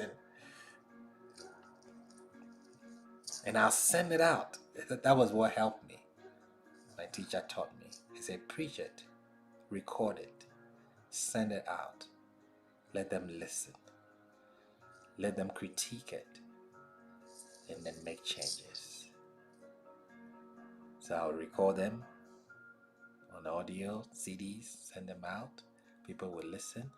It's like, you're shouting too much. I couldn't hear what you said. Okay, this wasn't clear, you know. So I come back and I sit down. My teacher, like, what is the goal of teaching? You've missed it. You know it. You know what you're saying, but what is the goal of teaching? Is to share a revelation that you have come into, so that the person would understand it on their own terms and in their own time. Don't convince anybody. Just share your information. Everyone is not your audience. Some will listen and stay. Some will listen and leave. Just be focused and share. That is all. He said, write your thoughts on paper. Write books. And then the next generation, you see, this is something that this is a reality. Our children will come and debunk most of what we thought we knew. And they will put a better clarification on this text that we think we know so much. Because they'll have access to certain things that we did not. So I look at the commentaries from the Rashis and the Rambams, and sometimes you pick up errors in them. Not that they did not know, they were operating. At their time, they were it. But now we have more information. So now we give our information as well, document them. The next generation comes, takes them and say, okay, that's a starting point. Oh, we have moved away from that culture so far, so we can get some insights from it. And also, we've discovered all these things after Rabbi wrote. So now, let's correct or put more meat onto some of these things that were written. Does it mean that we were wrong? No. That was our revelation at that time. So, if you have something to say, please say it. We have so many avenues to say it now. Write the books. Do your YouTube videos. Do your podcasts. Put the information out there. Those that they're supposed to reach, they will reach. It's not about numbers. Oh boy. It's not at all. It's about dying empty. Put it out there in the universe. And it will do what it's supposed to do. When you make a mistake, correct it. That's all. No one can cut off your head. When someone makes a video of you on YouTube, it doesn't take anything away from you.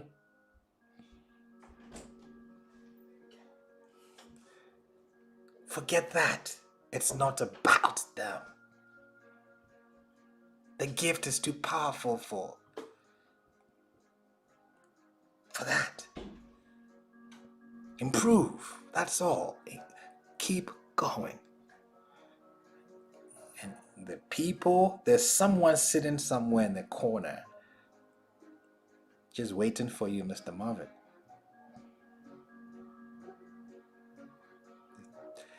Somebody who has a certain destiny that just needs to hear that one podcast.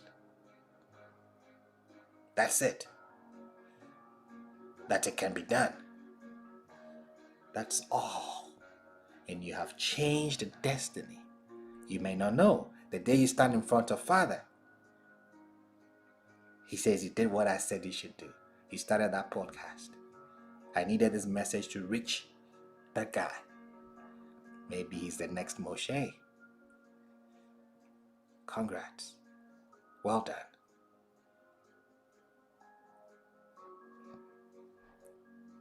That's it. That's it. We start. Don't look back. I haven't looked back since day one. I've corrected some things. It's like, no, I didn't see that right. Oh, wow, no. It couldn't be because of this. I mean, people have called me in the class. I said, I saw this one. It's like, wow, you have a point. It makes more sense. We are all teachers. We all learn from each other. Don't worry. You will get time. Start it. You would see. Start it. You will get time. The main thing is, like, what's his name? Miles Monroe says, don't add to the wealth of the cemetery. Just die empty. Yeah, I was talking about that too the other day. I was telling them it was like a group in Clubhouse, and they were talking about, like, serial entrepreneurs, and like, should you start more than one business, all that kind of stuff. And I was telling them that my teacher told me what his teacher told him, to die empty. Yeah. And I was saying that was, like, so powerful to me, and which kind of encourages me at times to, really get this information out there. I don't want to die with it. Please don't. I mean, I have preached to empty chairs. One day we'll tell our story. Empty chairs. when no one showed up. I remember vividly. I think that was my best message. No one was there. Would you just close the door and leave?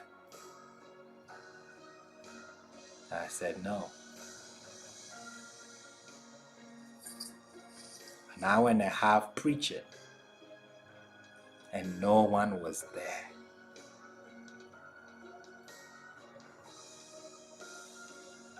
Why? I wasn't preaching to people.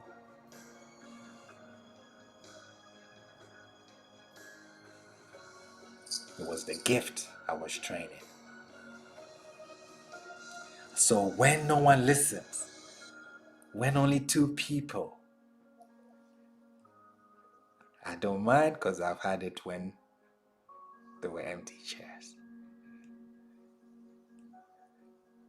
But it's what is being said that is most important.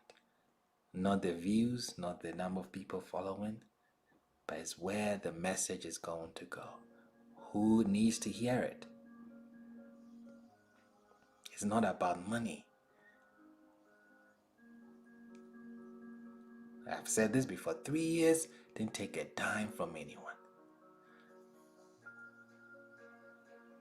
House nearly got foreclosed because I had a place I was paying for.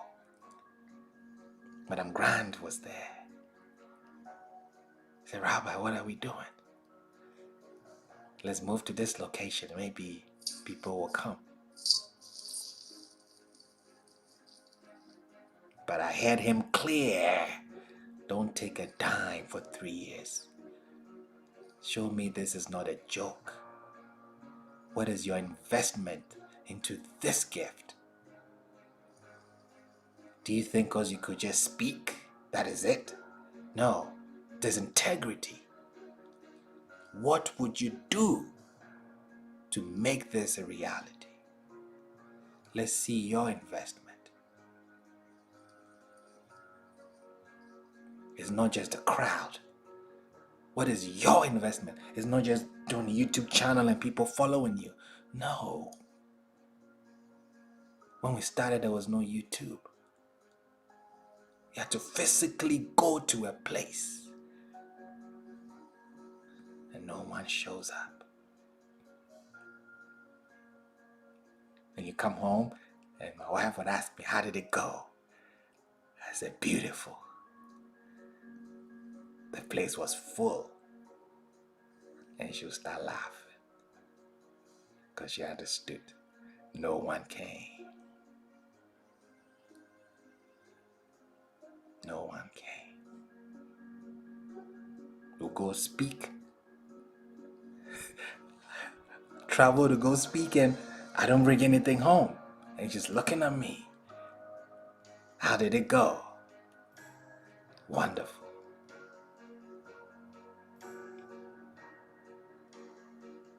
Wonderful. What would we pay to achieve and to finish the assignment? Doesn't come easy. Don't envy anyone's glory. Always ask them about their stories. I've learned a lot from my teachers. It's good to have good teachers. But we'll get there. So, Mr. Marvin, please, anyone here who wants to teach a class, all you have to do is give me a call and say, I want to teach a class. And the platform is yours. Whatever you want to say, just say it. If it's wrong, say it with passion. That's where it starts. Break that ice. It's scary, I'm telling you. It is scary. It's no joke. Even till today, I go to the pulpit to speak and I'm shaking. I mean, I've done this for a long time. I still get goosebumps and my palms get sweaty. It's scary. Because you're going to say something that people will take and live by. It is scary.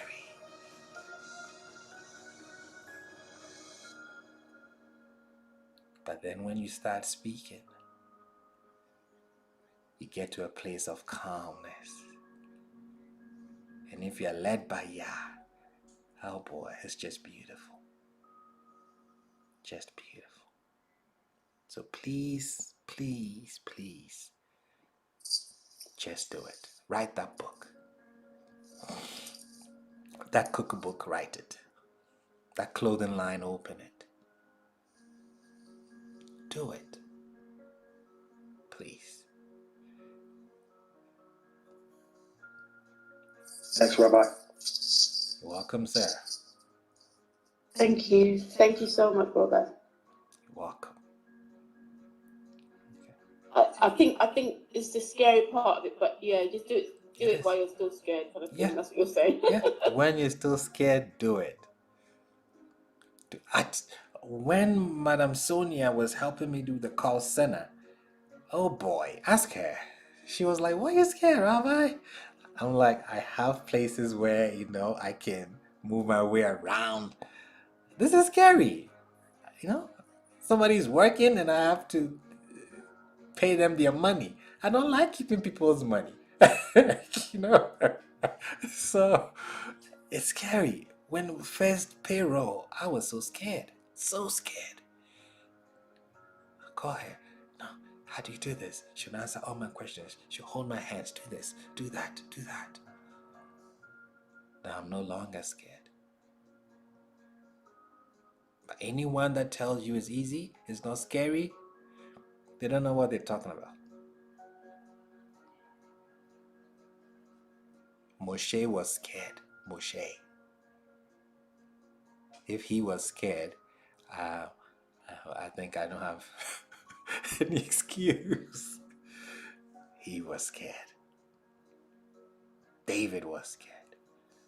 Abraham was scared. Show me one person who wasn't scared. We're all scared. But we do it. So let's do it. Start scared.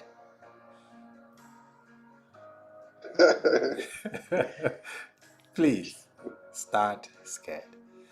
You have all the resources. Reach out to people who've done it. Ask questions. Somebody who can help you. Just go for it. And don't care what anyone says, because you're not looking for their kudos. There's only one person that you're looking for their kudos. There's the man upstairs. Get teachers, counselors. I listen to everybody. Oh boy. Everybody. Someone calls to give me counsel, I listen to it. So wow, I didn't see that. Awesome. Let's implement this. Or I'm going to take a decision. I call. What do you think? That's why it's good to have teachers and counselors and people who would give you advice. Oh boy. That is a huge gift. If you walk alone, you're in trouble. So, awesome. Awesome. Someone wants to close for us? Madame Ajua?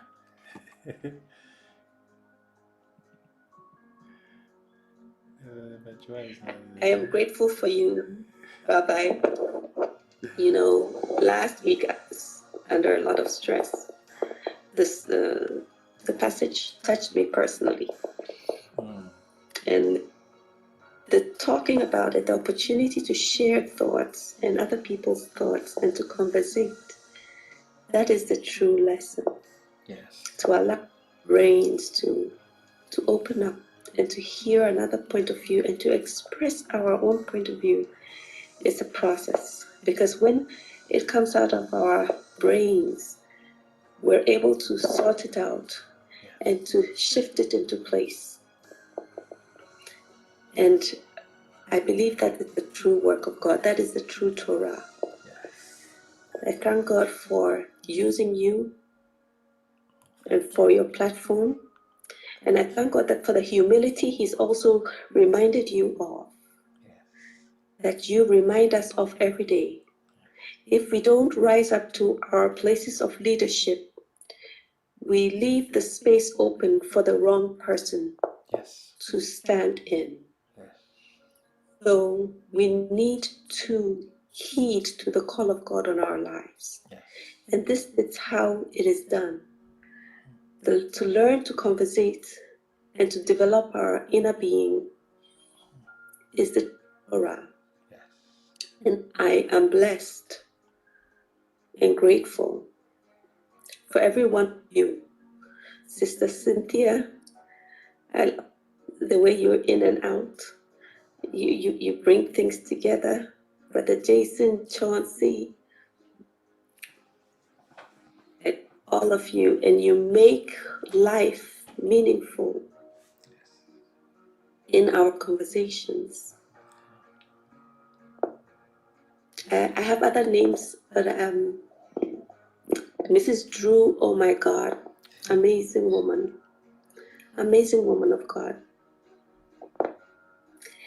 And this is the family God meant us to have. When God saw that it was not good for man to be alone, this is what it meant. And each one of us, I pray that we are able to take this and engage people in our outer circle. We need to be having these conversations among ourselves and be growing this. Then God's will be done here on earth. Then the man that God wanted to make, let us make man in our image. That image will come to pass. So I'm grateful for every one of us, and I love you all, and I'm grateful to Yah. I'm grateful to Yah every day. So thankful. So blessed. God bless you. God bless you and keep you for us. And keep your parents, and keep your children, and keep your wife and your home. Thank you so much.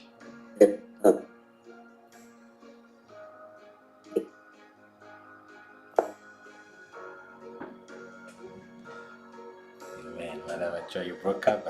Okay. Mr. D, go ahead. Yeah, thank you. I have one suggestion. The greatest joy, the greatest peace you'll ever find is doing Yahweh's will, because that's where true happiness, peace, and joy is. Yes. That's encouragement. Yes. Mr. D, one of these days you should teach the book of Proverbs. Take one chapter and share with us. I know that's one of your books, Mr. D. True. It is with your books, Mr. D. Honestly, you speak like a proverb, man. Like Proverbs. Awesome. Okay. Well, we thank Yah for another great Shabbat class. As usual, thank you for sharing your Torah with all of us. That is how we learn. Yah spoke to over 6 million people at Mount Sinai, and everybody had their unique Torahs. What Mr. Jason had is not what I had. What Madam Major had is not what Madam Cynthia had. So what do? We give chance for everyone to share their Torah with us. Different perspectives all come together And it just makes it beautiful. We shall continue next week if Yah gives us life with our studies. Let's review the rest of the narrative. Let's apply the skills that we've learned on deciphering the text. Let's look at it from everyone's perspective. Did the man who gave hospitality to the Levites and his concubine and servant, did he know this would happen to them? If he did, why doesn't he send them away? Why are there no angels intervening here like Sodom? What is happening? Let us look at all of this and see how we can share our own Torahs next week with each other. May Yah bless us all. May He keep us. May He shine His face upon us. And may He give us peace. Enjoy the rest of the Shabbat. Enjoy the rest of the week. Yah willing, we'll continue our studies next week. Shabbat Shalom, Israel. Shabbat Shalom. Shabbat shalom. Shabbat shalom. Shabbat shalom, Israel family. Shabbat Shalom. Shabbat Shalom. Shabbat shalom, Israel. Shabbat Shalom. Shabbat shalom. Shabbat Shalom. Thank you very much. Shabbat shalom. Shabbat Shalom. You're welcome.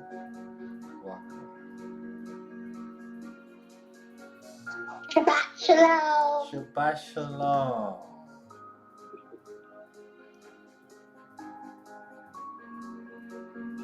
Shabbat shalom. Shabbat Shalom.